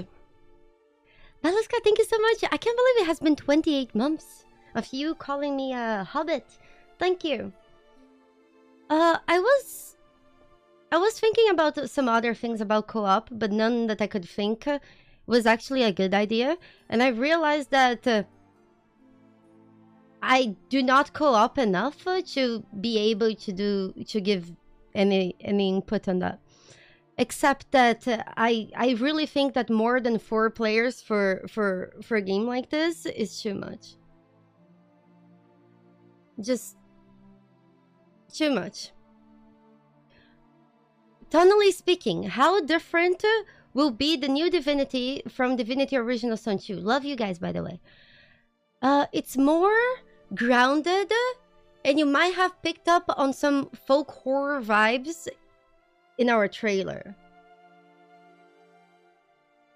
But with games the size of Divinity Original Sin 2 and Divinity, there are lots of tonal variations as you move through the world and meet new characters. I hope it will make you laugh, frighten you, shock, and delight you. I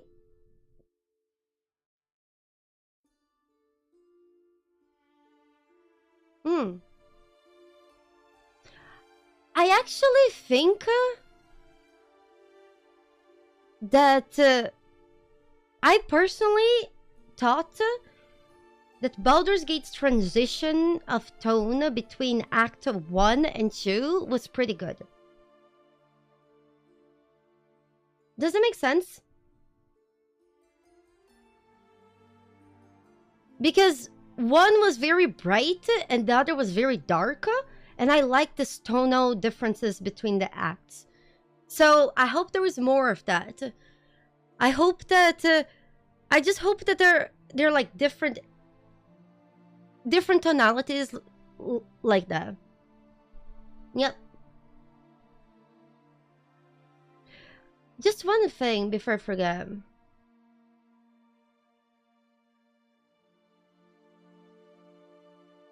I know this is a weird thing. And I know that this is possibly like logistically unrealistic. But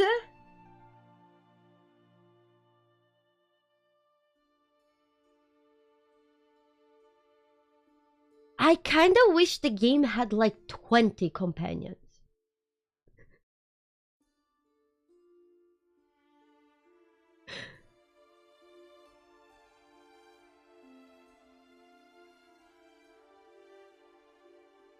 And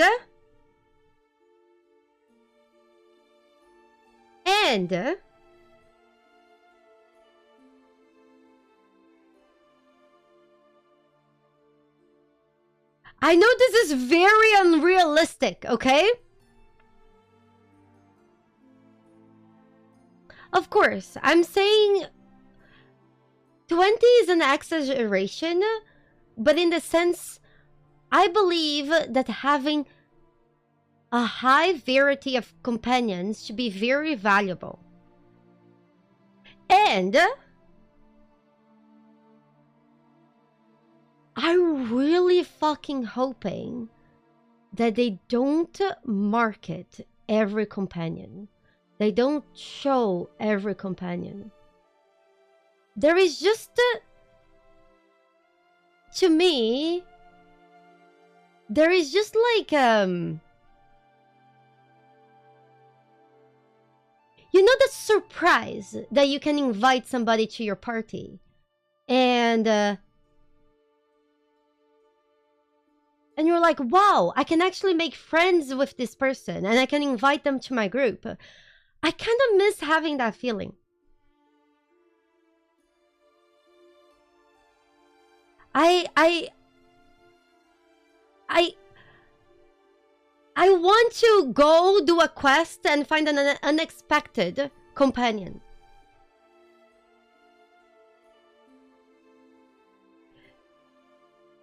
And while I understand that people get very excited for RPGs because of how companions are marketed to people, I actually don't like that. Because I kind of want to figure out the companions. I kind of want to see what kind of people will be able to come help me. Does that make sense?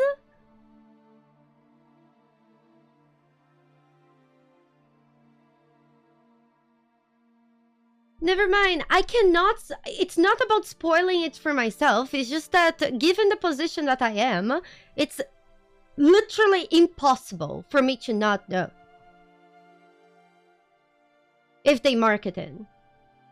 It's impossible. It's just not a choice.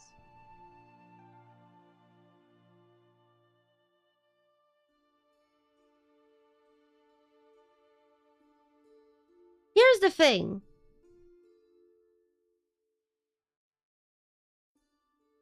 Maybe we also need to talk about more variety of companions. Companions that... I think there should be less companions you can play as, and more companions in general. What do you guys feel about that?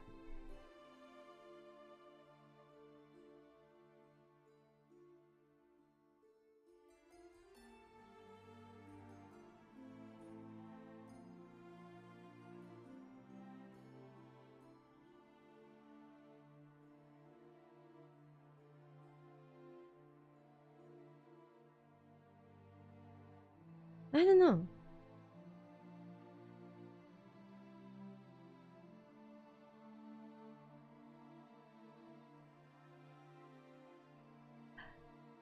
Slooms, again, I am not talking about less companions. I'm talking about more companions, but less that you can start with.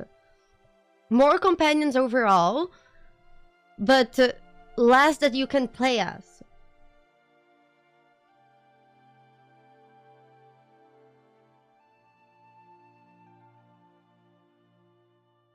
Arthur, I don't know about that. What do you guys think about Secret Origins? Imagine if you can only play as a specific companion after you beat the game for the first time. Would that be good? I don't think that would be good. If you're going to go crazy like this, it would be nice to do it different. No. I think that's bad. I think it would be nice if you're going to have something like that, that if you play the game, you can play as something else. I think you should have a different start. If you beat the game and then you unlock a different origin that you couldn't have, you need to start from a different point than the normal start point. I think that would be better, because then you would have a perspective from the beginning that's a different perspective. I think that would make it more interesting, and that would also make it understandable why you couldn't have that before. But again, I feel like we are... Yeah.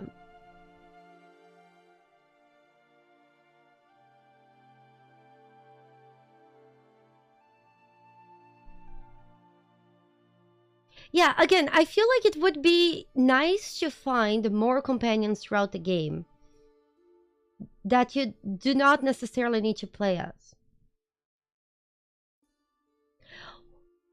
Okay, I have a question for you guys. What do you guys think about the Baldur's Gate system that you can take all companions throughout the game?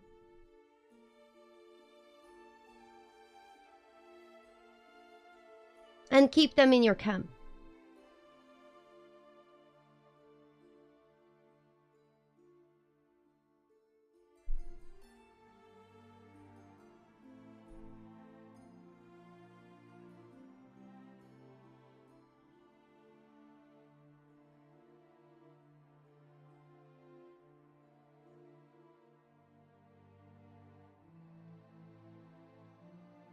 What do you guys feel about being able to recruit every companion in the game and let them sit in the camp even if you don't use them?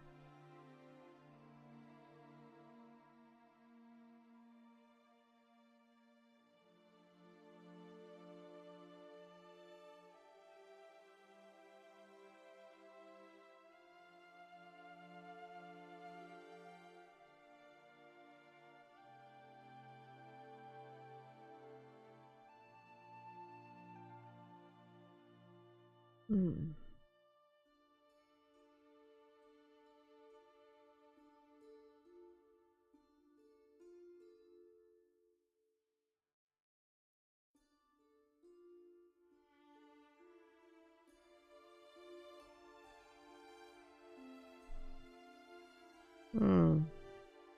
I honestly don't know how I feel. I can see like the plus and I can see the minuses. I feel like hear me out. Here's how I feel about it, okay?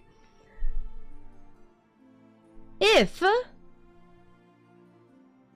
alternative of you not being able to gather all your companions and have them in a group, if the alternative to that is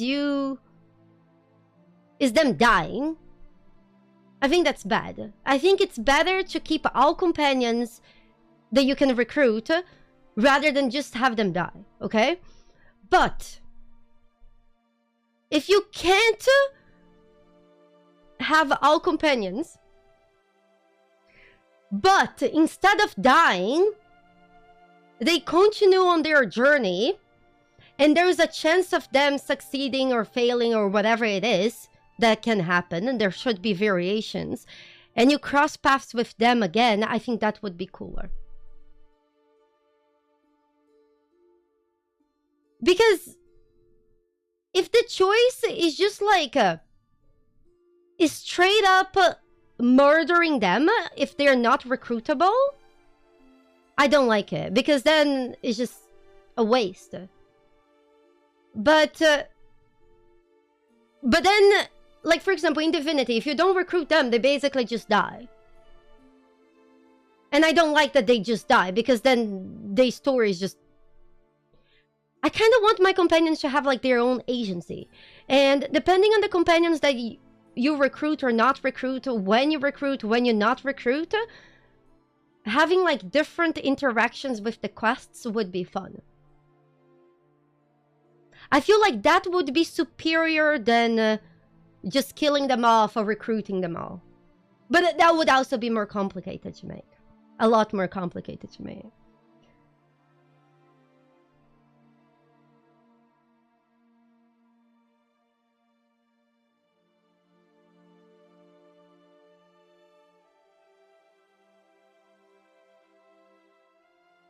Yeah.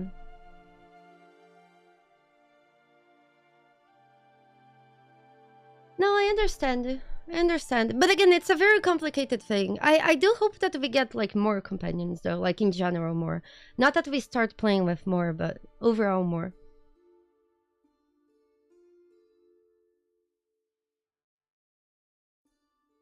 I like the companion leave and come back thing for parts of the story. Larry, I don't know if I like that, to be honest.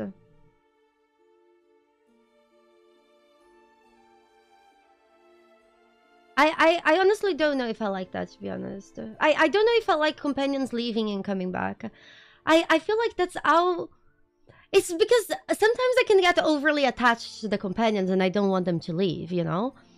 So, ultimately, I don't know. It all depends on how the story goes. I assume if their writing is good enough, that makes sense.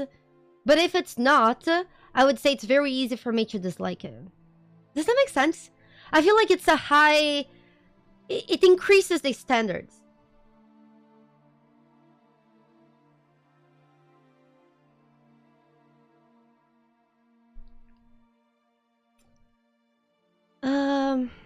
Here.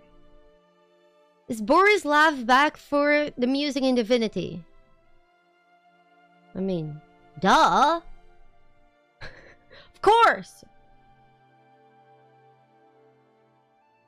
Will you include any ducks? Or other new foul-based NPC? Huh? Oh my fucking god.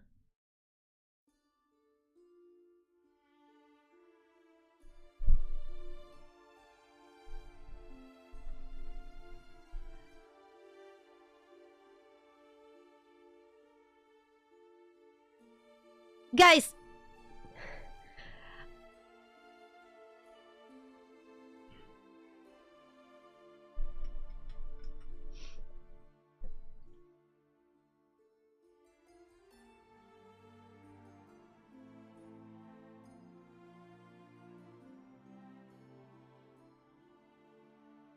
can I just tell you something? There was a famous Reddit user named Fucks with Ducks.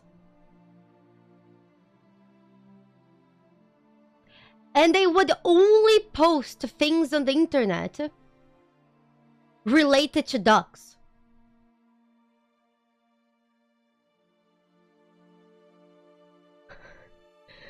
That's why this question really weirded me out.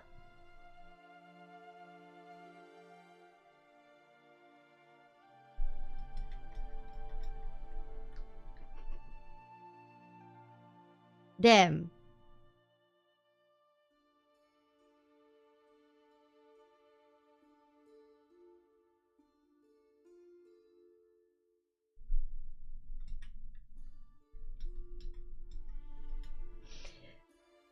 Yeah. Let's just go. No, let's just go. I'm scared. What couldn't you do in Baldur's Gate 3 Divinity Original Sin that you'll be able to do in the upcoming Divinity? We figure out ways to burn things that could never burn before. We'll still give you something to put out the fires, no worries.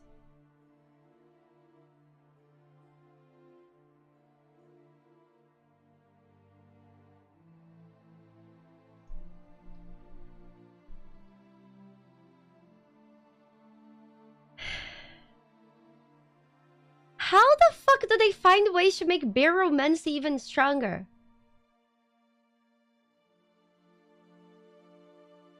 Imagine being able to burn things and... That's really cool. I like that. Burn the whole village, burn the houses, burn buildings. Is it weird I'm thinking about the lag and the option and how heavy this would be?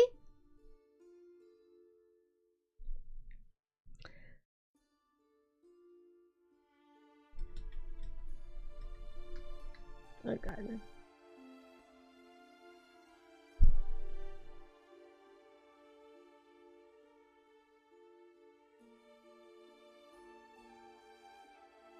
Hmm. Hmm. 1 second.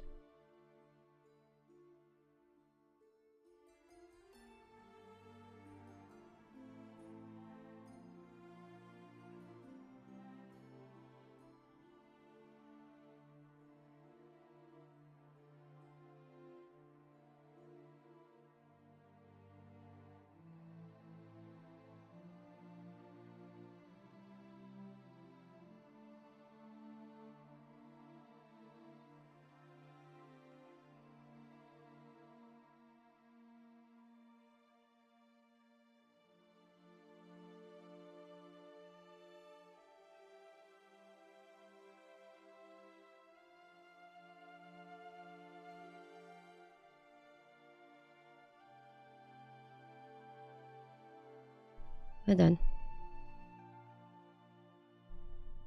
Hold on.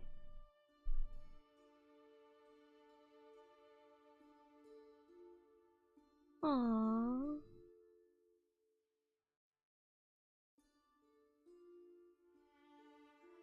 Aww. You guys want to see the picture?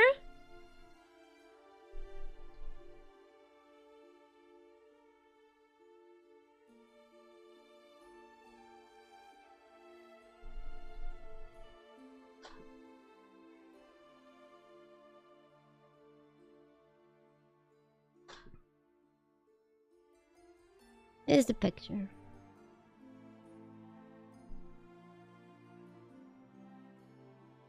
That's very cute.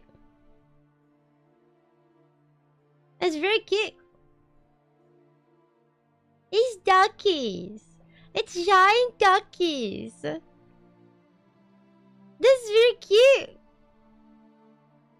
It's very cute. I like giant duckies.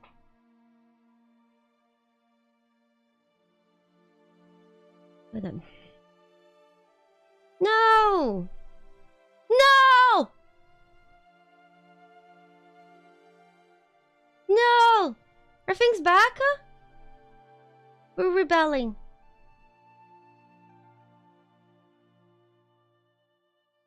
Oh no! Oh fuck! Oh fuck!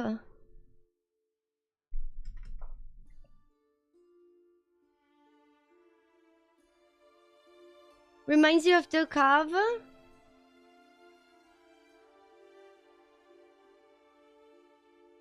Hold on.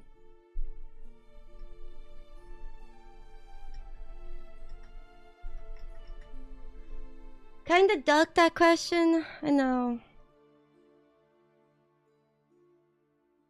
Hold on. Here. What are the odds of... Is this it? Oh shit, I think it's in different order.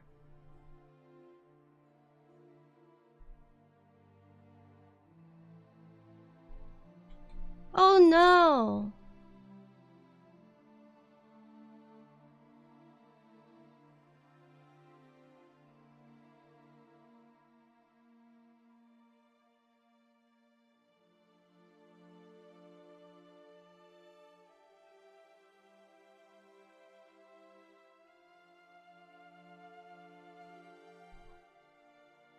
Are there any recent game releases that stood out to your team as inspiring? Oh god! The next Divinity is gonna be inspired by Europa Universalis 5!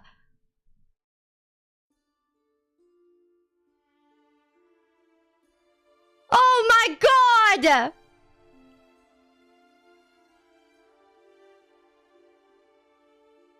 Oh god! I'm scared. I hope I can pass the tutorial. We play? We play. Oh god. Oh god. Oh god. I think it's a good time to take a break. Jesus Christ.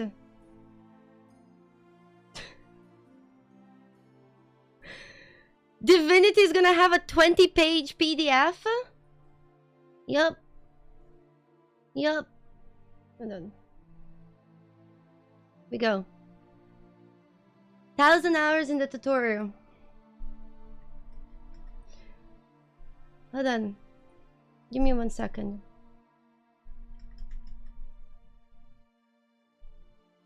Do you guys want to try that game that Adam talked about? The detective game?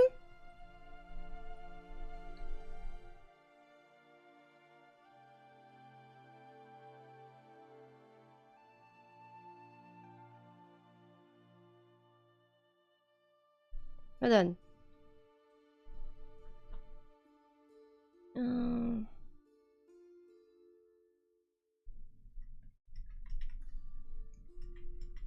Hold on.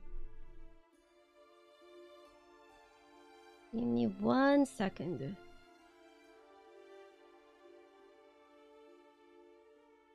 Give me 1 second.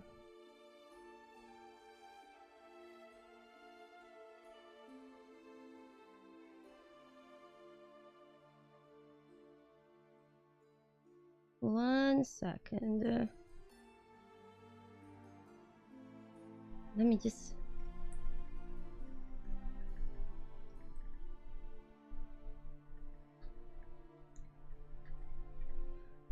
Hold on. Give me 1 second. Let me just get in the game.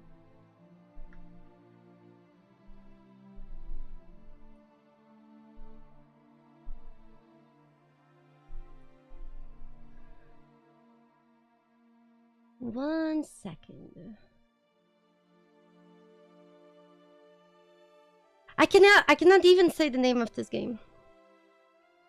We try. Hello there.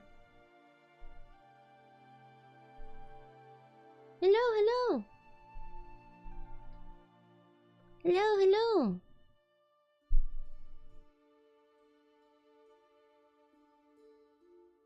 Give me 1 second. Have the game. I don't know.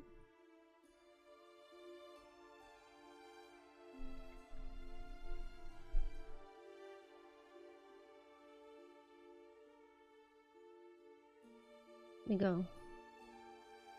go.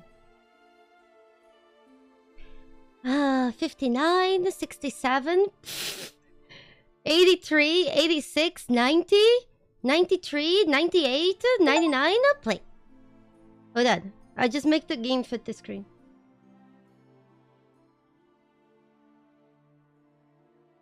Yep. 67%. Hold on.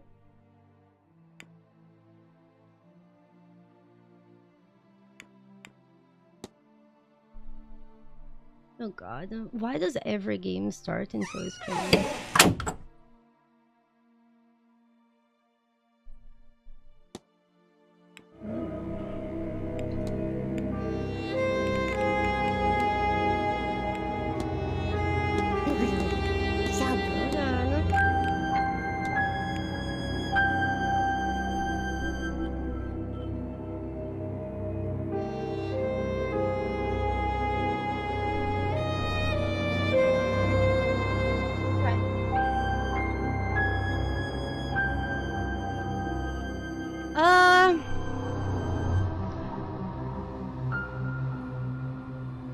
Or do you guys prefer trying Pathologic 3? I don't know, it's up to you guys. Oh. Oops. What the heck? There.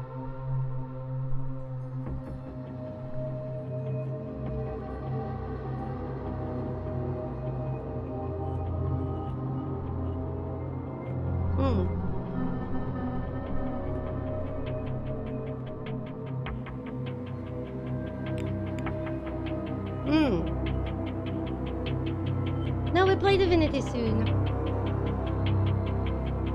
Both? This looks scary. We try this. I do not know anything about this game. Hold on, there was a warning that I just skipped. It's fine.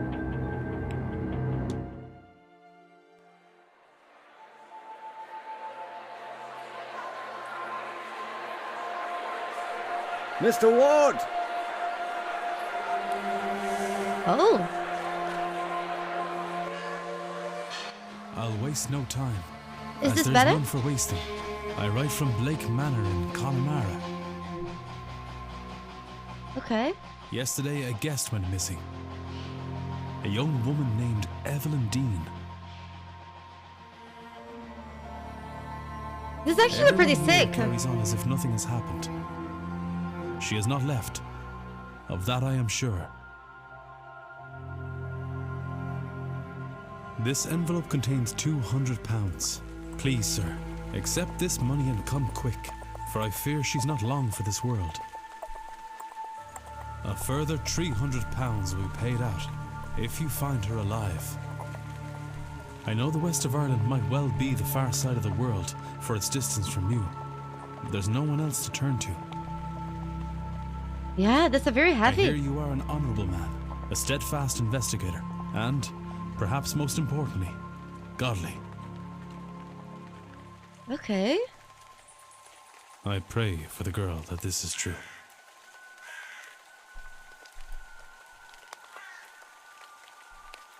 It does have a very mysterious vibe, right? We investigate.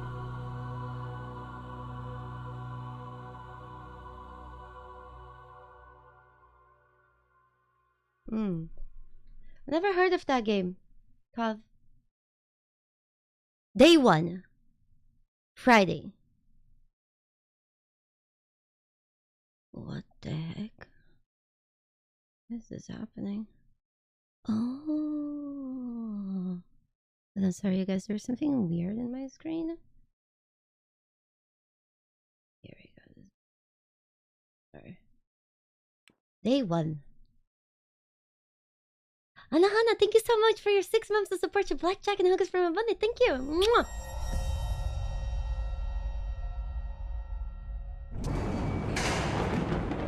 Evelyn Dean. Evelyn Dean.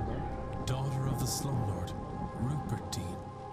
I wonder if my employer hired me because of my past with her father. What did we do with her father?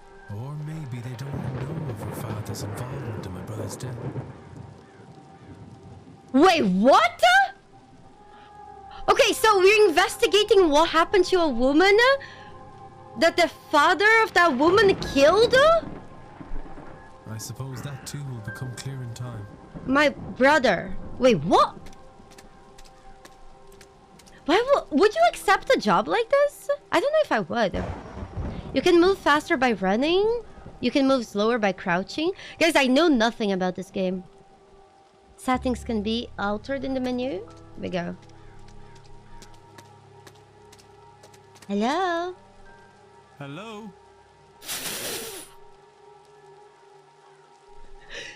The timing! Hello? Is somebody there?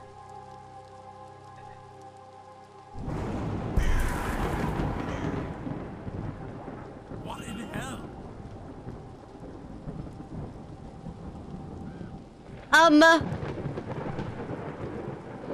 I can't. I'm seeing things.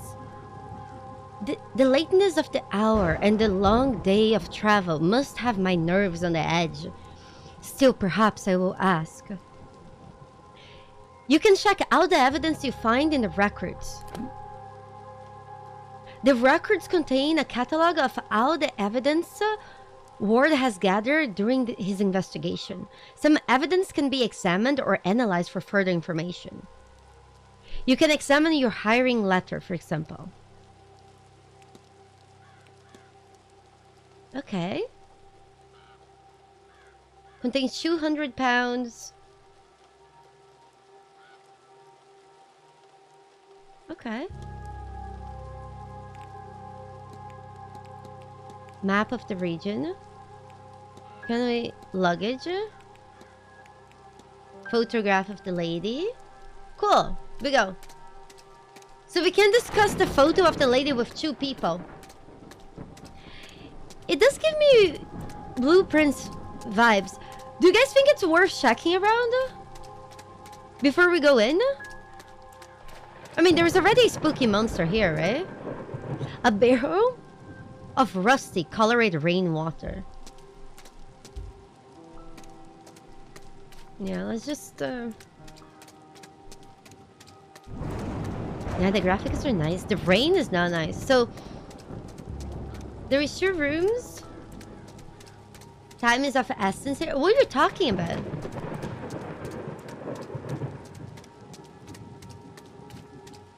How you mean time is of essence? Is she dying? Oh, fuck. I have to solve everything until midnight? It's 11:01! I should check with the front desk for any information on Miss Dane's whereabouts. Time is of... Essence. If you were to solve the mystery of the Blake Manor, time advances when the yard interacts with objects and correct. Oh, so we are not on actually in a timer. Okay, good. You have until midnight tonight to resolve. What? We have 1 hour. But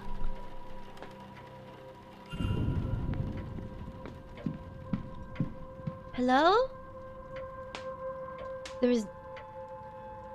is nobody around. I could ring the reception bell or spend a moment taking in the place first. You record your goals and progress in the mystery map. Okay. We investigate.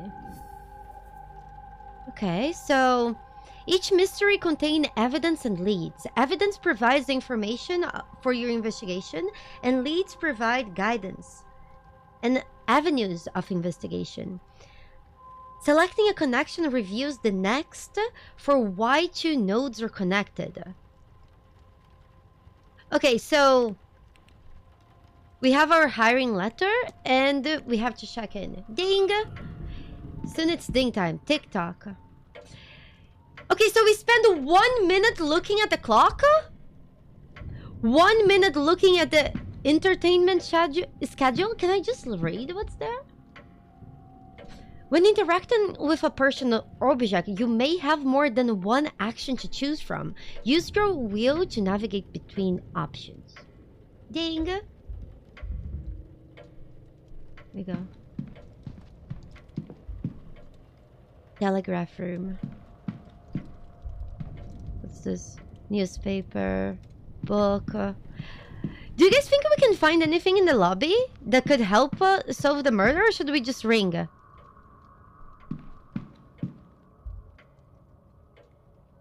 Sign. Atrium. Cloakroom.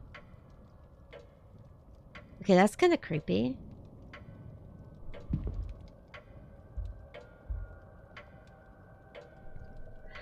Do you guys want to take a look at this private letter before...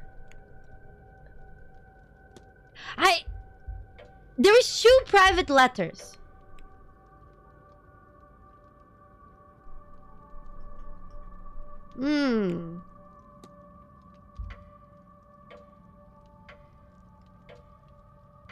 This letter is written in a swirly script. Okay. A personal letter from Victoria Lau.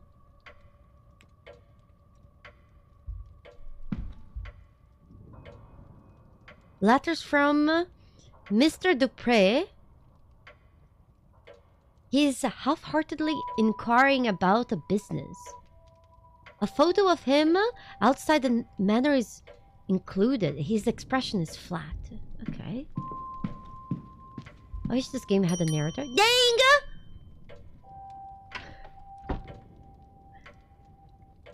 Creepy. Yes. Creepy. Hello, I'm Declan Ward. I telegrammed ahead. I see. We did not receive your message, Mr. Ward. Our telegraph machine is broken. Regardless, I am Vincent Varley, the manager here. We are quite full at present, but we can fit you in. I'll send word that a room should be prepared, and I'll show you to it as soon as is possible. It shall be no later than midnight. But first, we require our guests to sign in, if you would.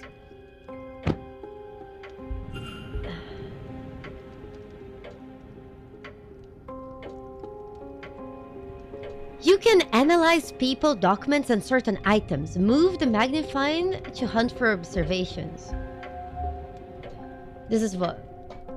Miss Dane signed the registration book a few days ago. Okay. There's a lot of names. All signed within the last week. More than I thought that would be. Wait, I skipped! It was an accident! Sorry. Hold on. A record of who arrived and departed and when. I noticed Miss Dane did not sign out. So she's in here.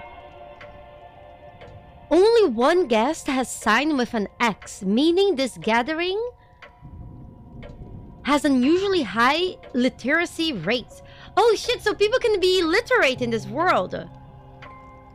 Oh shit.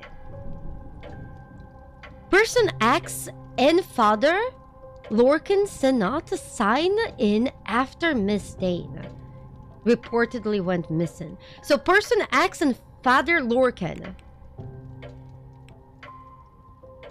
Okay. I think that's it. We go. I see you are busy for somewhere so remote, though it seems quiet around here.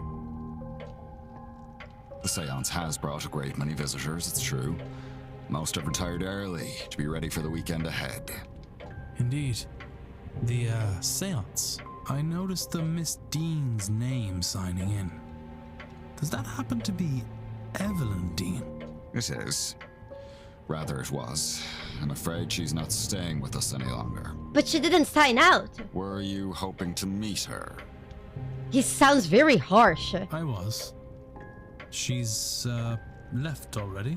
She has, yes. Can I help with anything else? Oof! She didn't sign out?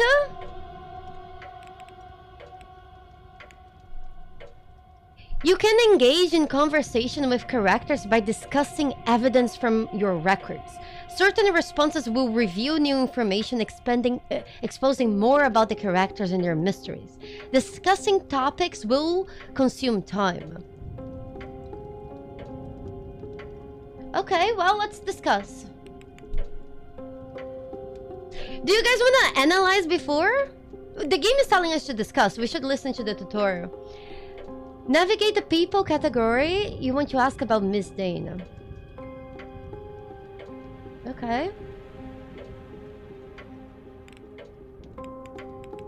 Okay, so we can discuss with him about the broken telegraph machine.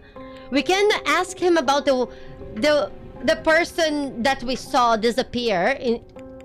We can ask him about the manor. We can ask him about our luggage. I don't know. What do you guys want to ask him? The broken telegraph machine? Let's ask about the washerwoman. You will think me quite mad, Mr. Varley, but I saw a woman washing something in the fountain. I can assume that our facility has a full laundry. Nothing is washed in the fountain. Perhaps you saw... Huh? What's a Binai? Binai? It would be fitting for the time of the year and the gathering here. It's like a ghost?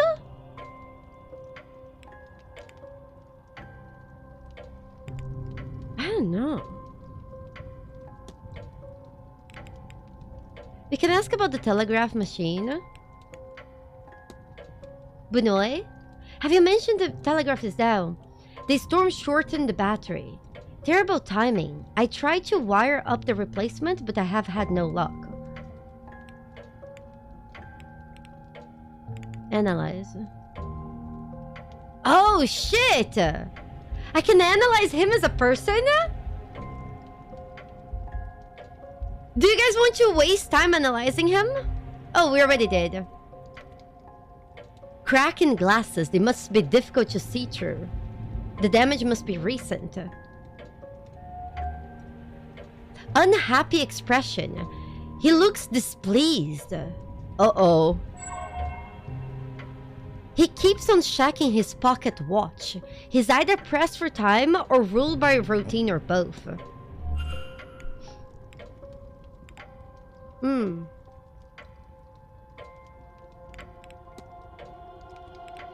Should we ask about his broken glasses or unhappy expression? We can actually ask about the things we analyze about him.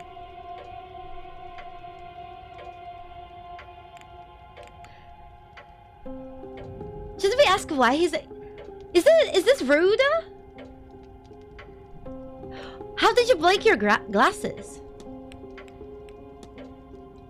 Did you happen to drop your glasses? It's nothing, sir. They are serviceable. Okay. That gave us nothing. Are you alright, sir? You look rather perturbed. I'm perfectly fine. My mind is on the auto and event, of course. Okay. I need nothing else. Thank you. Then please wait here. The staff will prepare your room, and I'll be back to show you to it shortly. Now, if you will excuse me, with the telegraph machine broken, I have delivery orders to write for the morning.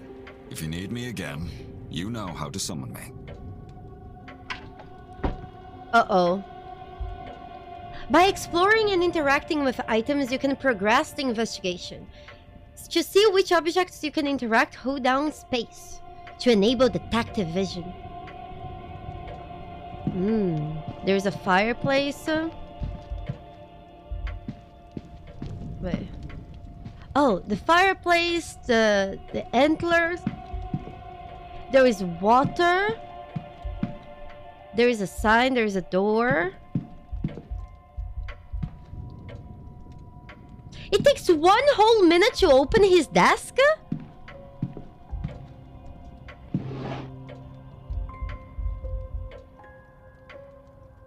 It's the staff. I have recorded their movements in my timetable. High five! Okay, so we got the staff notes. No! Okay, I don't think this... Books. A paper from 3 days ago. The main story is the carriage accident that resulted in the death of the Marcus wife. So, some woman died.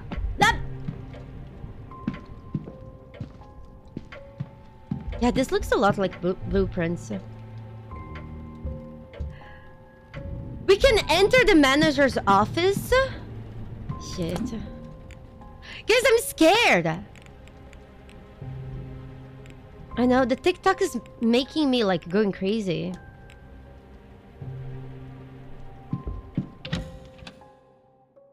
Let's try to fix the telegraph. There's a faint smell of burnt paper in the air here. Burnt paper?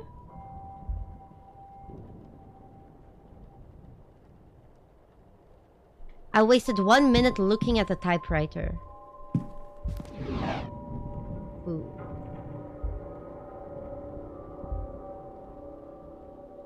Why I can't...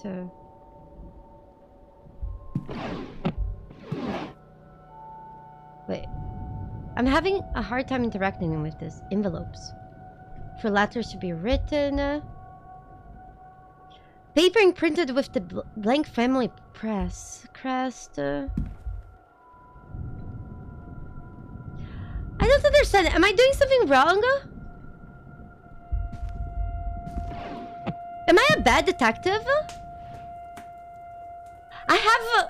guys, I'm going crazy. I have 38 minutes.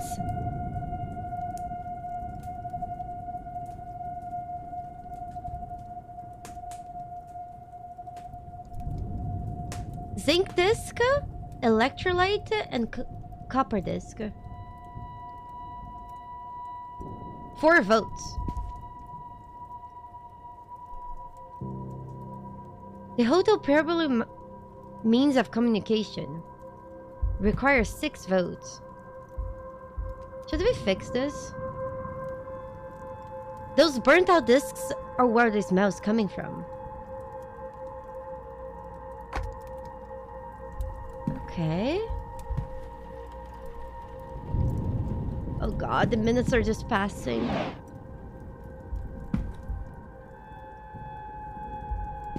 Yeah, the thing is, I don't know what's Bano and what's not. Should we just wait for the guy outside? I don't think the batteries are here.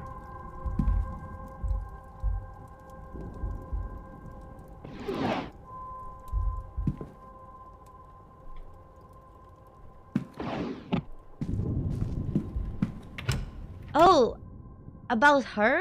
Oops. Ah!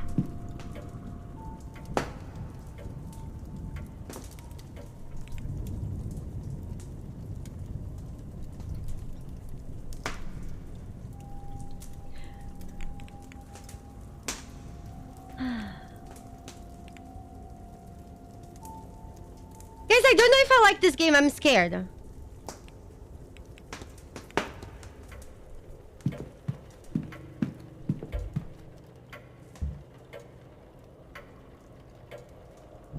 Sounds like someone is on the other side.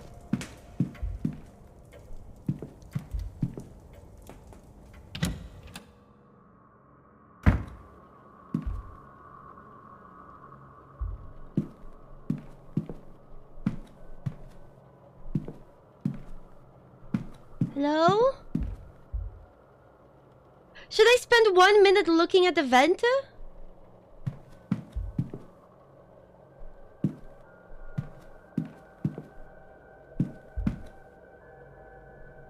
Luggage of the hotel guests. Does this make me an ordinary vent? There's something stuck. Is that a head? Okay, so we need to find a vent. Guys, I'm scared.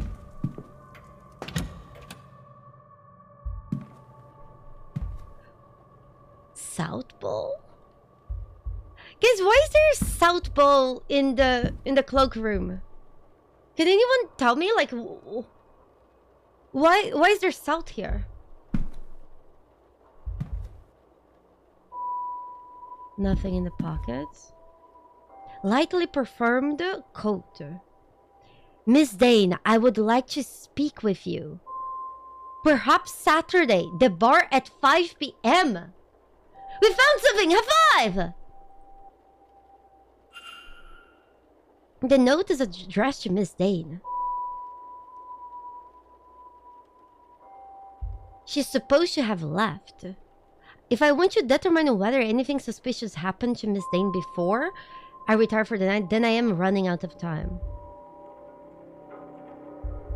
Guys, what do I do? Shit.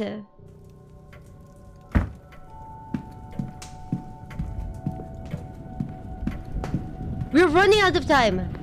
We have half of the time. Shack pants. I don't think there were pants. Oh, boots. Larger ones and smaller ones. Rotting turnips. Ew. Hold on. We checked the luggage room, right? Do you guys think we can find a tool to check the vent?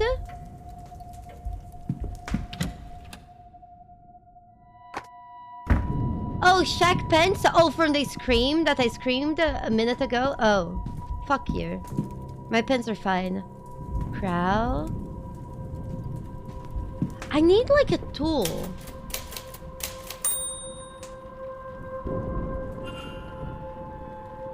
Guys, the typewriter just typed!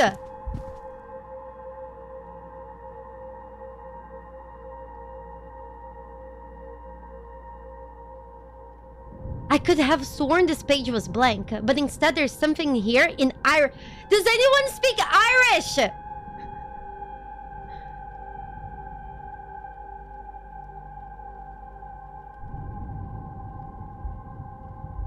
No, that's Irish.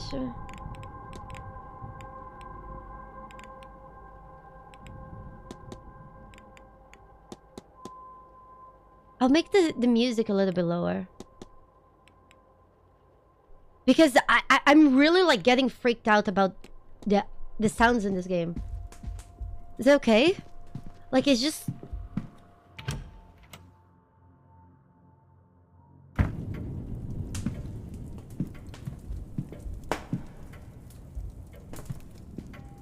Guys. Code note.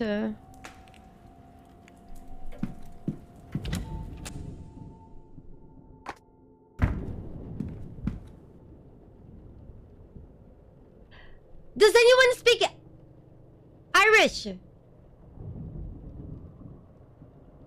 Is it the exit? Okay, I already asked. She said that she had left.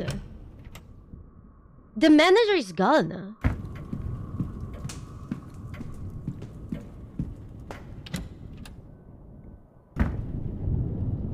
Oh, hi. This area is for staff only. Sorry. I would kindly ask you to leave this room. If you need assistance, you can ring the bell in the lobby. I forgot to ring the bell. Gah. Damn it. Damn it. Dang. Is this the way out? Thank you. May I be of service, Mr. Ward?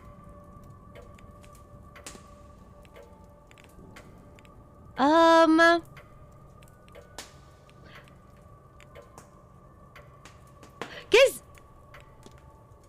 Evelyn. I'm sorry, but did you say that Miss Dane departed already? Yes, Thursday night, perhaps Wednesday morning. Her letter states she had to leave on short notice. Letter? Ah, in truth, she took her luggage and left in the middle of the night, in the morning. We found only a letter and her payment at the front desk. Would that be usual for her? I could not say, sir. This was the first time she stayed here. I need nothing. Then please wait here.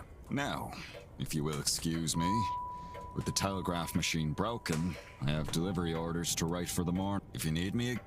Okay. Okay, that's fine.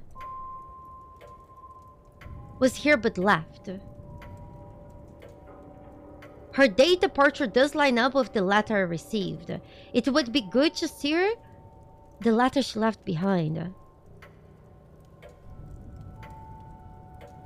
Having looked around here, I'm not sure Miss Dane's letter is still being kept in the reception area.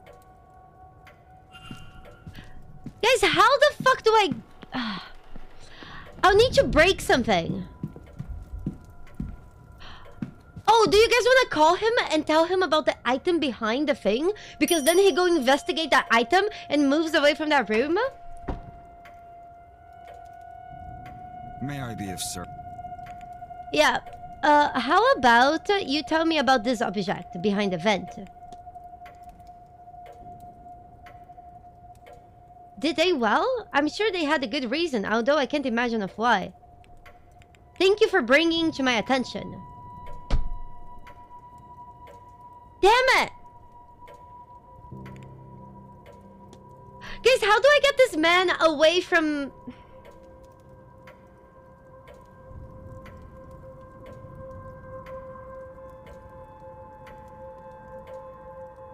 Where's the groundsman, though? I need nothing else. Then please... Now, if you need... Let's check the other doors. I wish I could just punch him. It's locked. Did we check every room? We checked this room. We checked every room, so we must have something. No. Is it something we already saw? I wonder.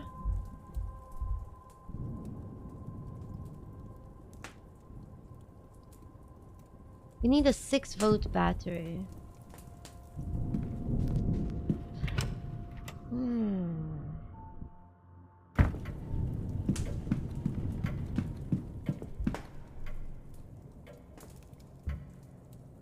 I can place my luggage? What's this? Newspapers. Damn it. Oh, discs!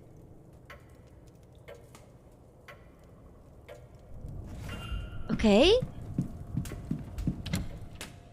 Hold on. We can fix the telegraph machine for him. Then maybe he'll check it.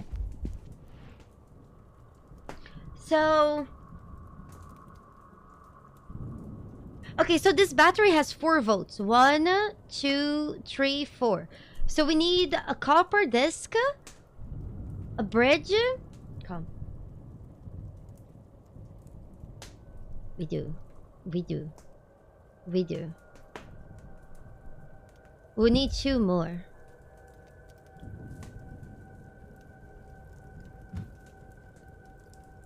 Okay. So we need... Oh. No, no, no. And then, zinced it. Then this. This. This. Wait. Did I fuck up? There is one meeting in between those two. This is fine.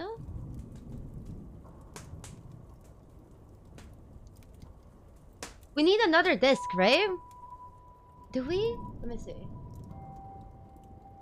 Hold on. Yeah, we need another disc. Did I fuck this up? No, this is fine.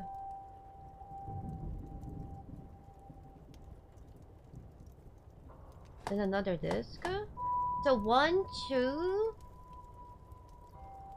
3. Wait, some of them are out of order. No. Is this right? This is right. No, this is right.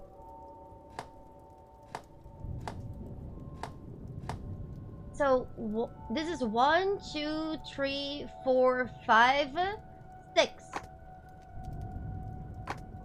This should be enough, right? Can I get closer? I don't think I can. 1, 2, 3, 4, 5, 6. It's working. It isn't working. I have 2 copper stacked? Where? Oh.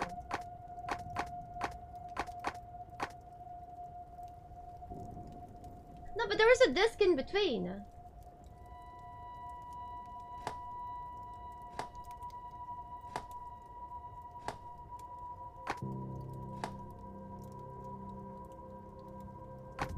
Wait. This is right? Yeah, this is right.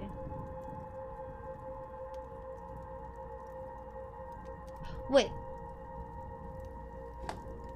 This is right? 1, 2, 3, 4, 5. We need 1 more.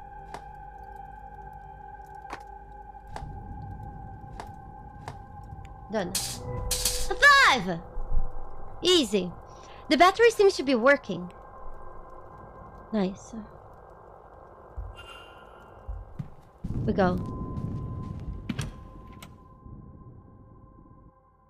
I wish I could have gotten closer to...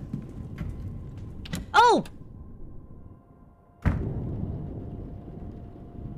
Sir, I've told you, but leave if you need us.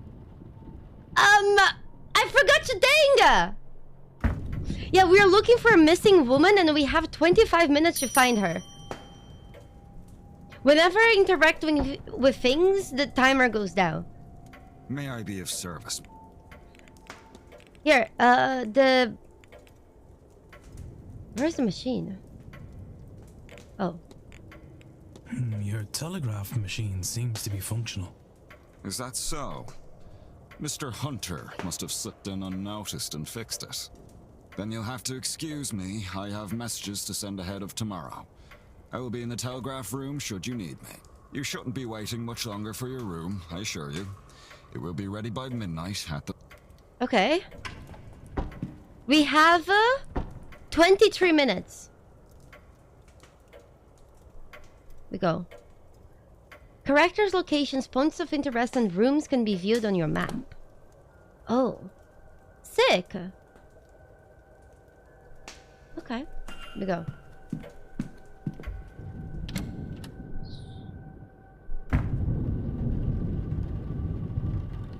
I can climb out.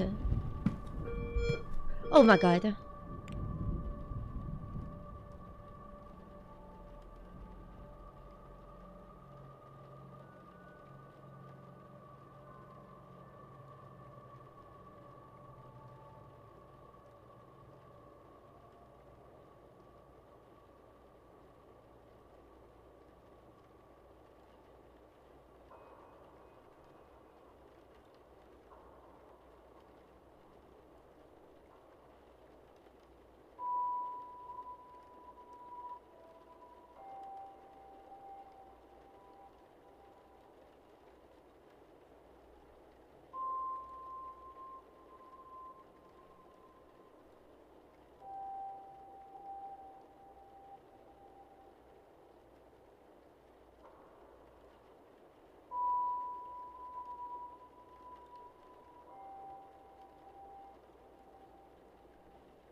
Guys, could you hear that?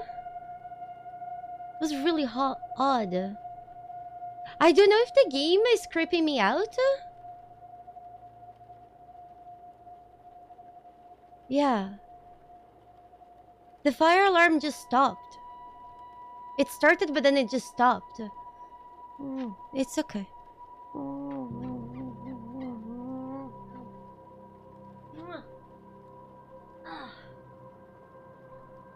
Why is Boo so fluffy? I don't know. But I just know that I'm even more tense now.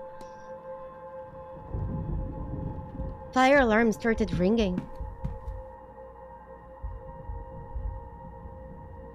Mr. Varley's mid-draft notes.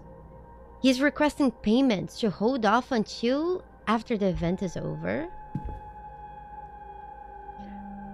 Oh god.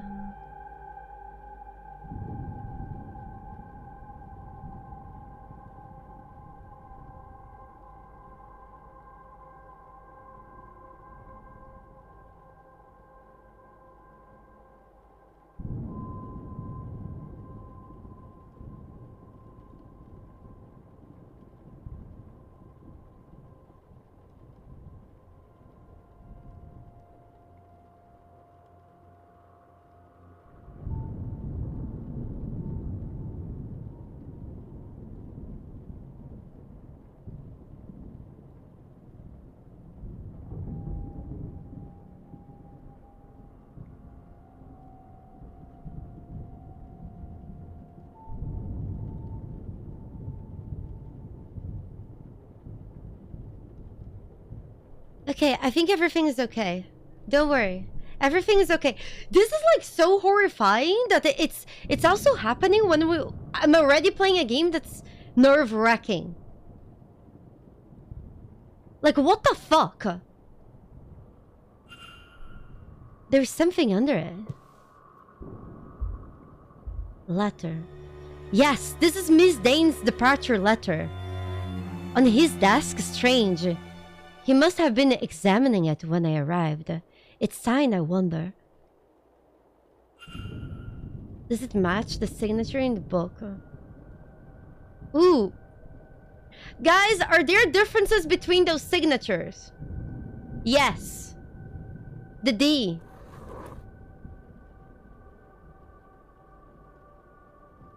Probably ghosts.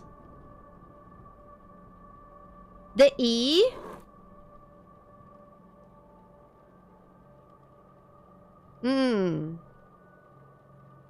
But I feel like those are normal variations.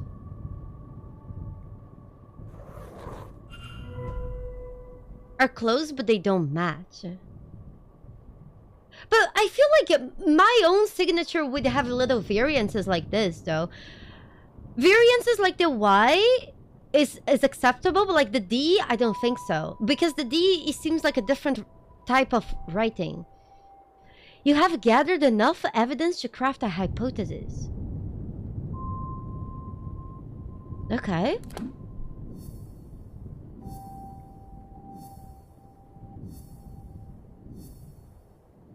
Holy panic.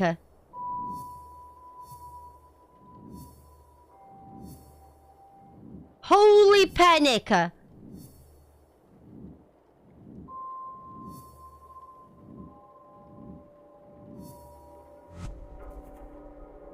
Press make hypothesis to open the hypothesis panel. Complete a hypothesis by filling the missing words using keywords. Glance for the evidence. Press consider. Wait, what?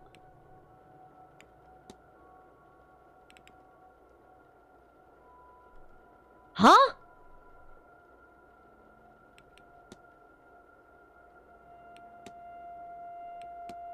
Maya. Wait, what?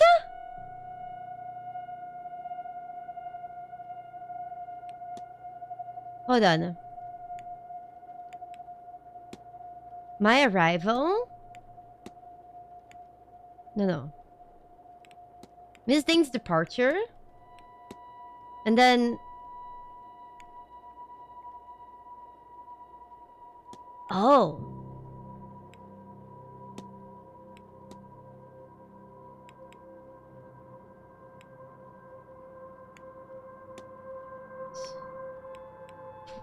Oh.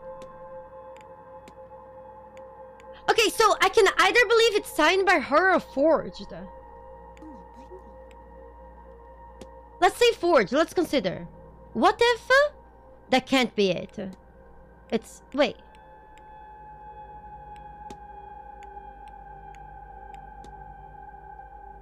I know what happened here. Rizlan, thank you for the raid. I hope you had Miss Dean didn't leave the hotel. And somebody wants us to think that she did. But who? I don't think it's the manager. Can I learn anything about the culprit?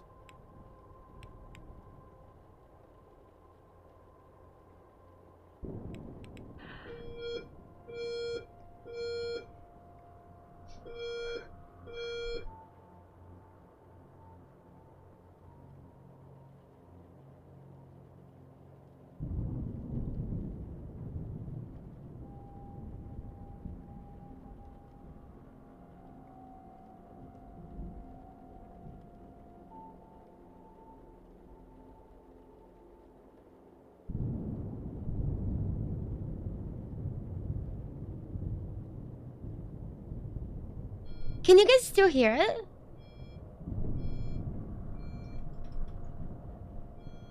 Yeah, I think it's a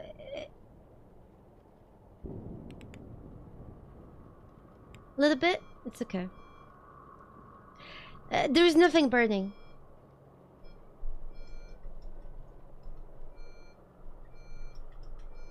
You hear, Boo? They did not know Miss Dane.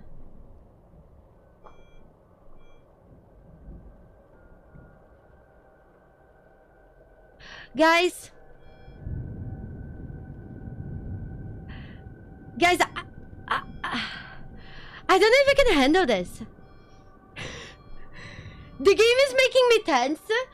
The fire alarm is making me tense. Oh my god. This is kind of like a real life horror.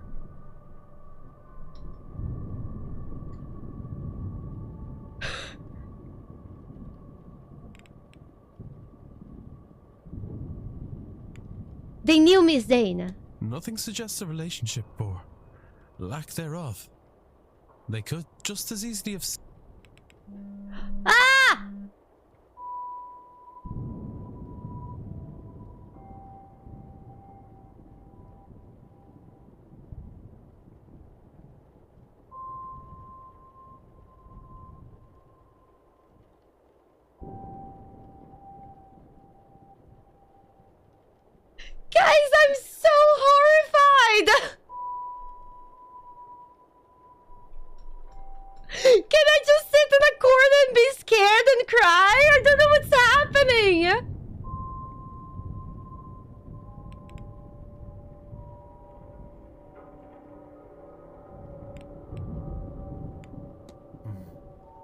Of course. Educating the people over here isn't exactly the Crown's highest priority. As a result, literacy rates are low enough in the west of Ireland. The fact that this letter was written at all is a useful clue to the identity of the culprit behind whatever has befallen Miss Dean. Okay, so we solved. She did not leave the manor, though somebody wants people to believe that she did. High five! So she's still. Completing the hypothesis is critical to advancing the mysteries. Oh my god.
Guys, the tension of the game plus the tension of alarms ringing in real life are really wrecking my nerves.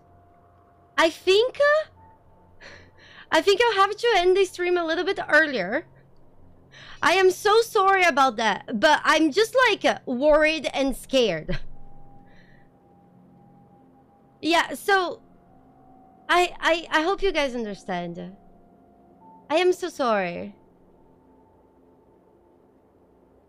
Gosh, thank you guys so much for being here, and I'm sorry about this. It's just that the alarms keep ringing, and I really don't know what to go on, and I need to figure that out. Okay? I'll see you guys tomorrow. I'm so sorry about this. I need to investigate real life stuff. Bye bye, bye bye.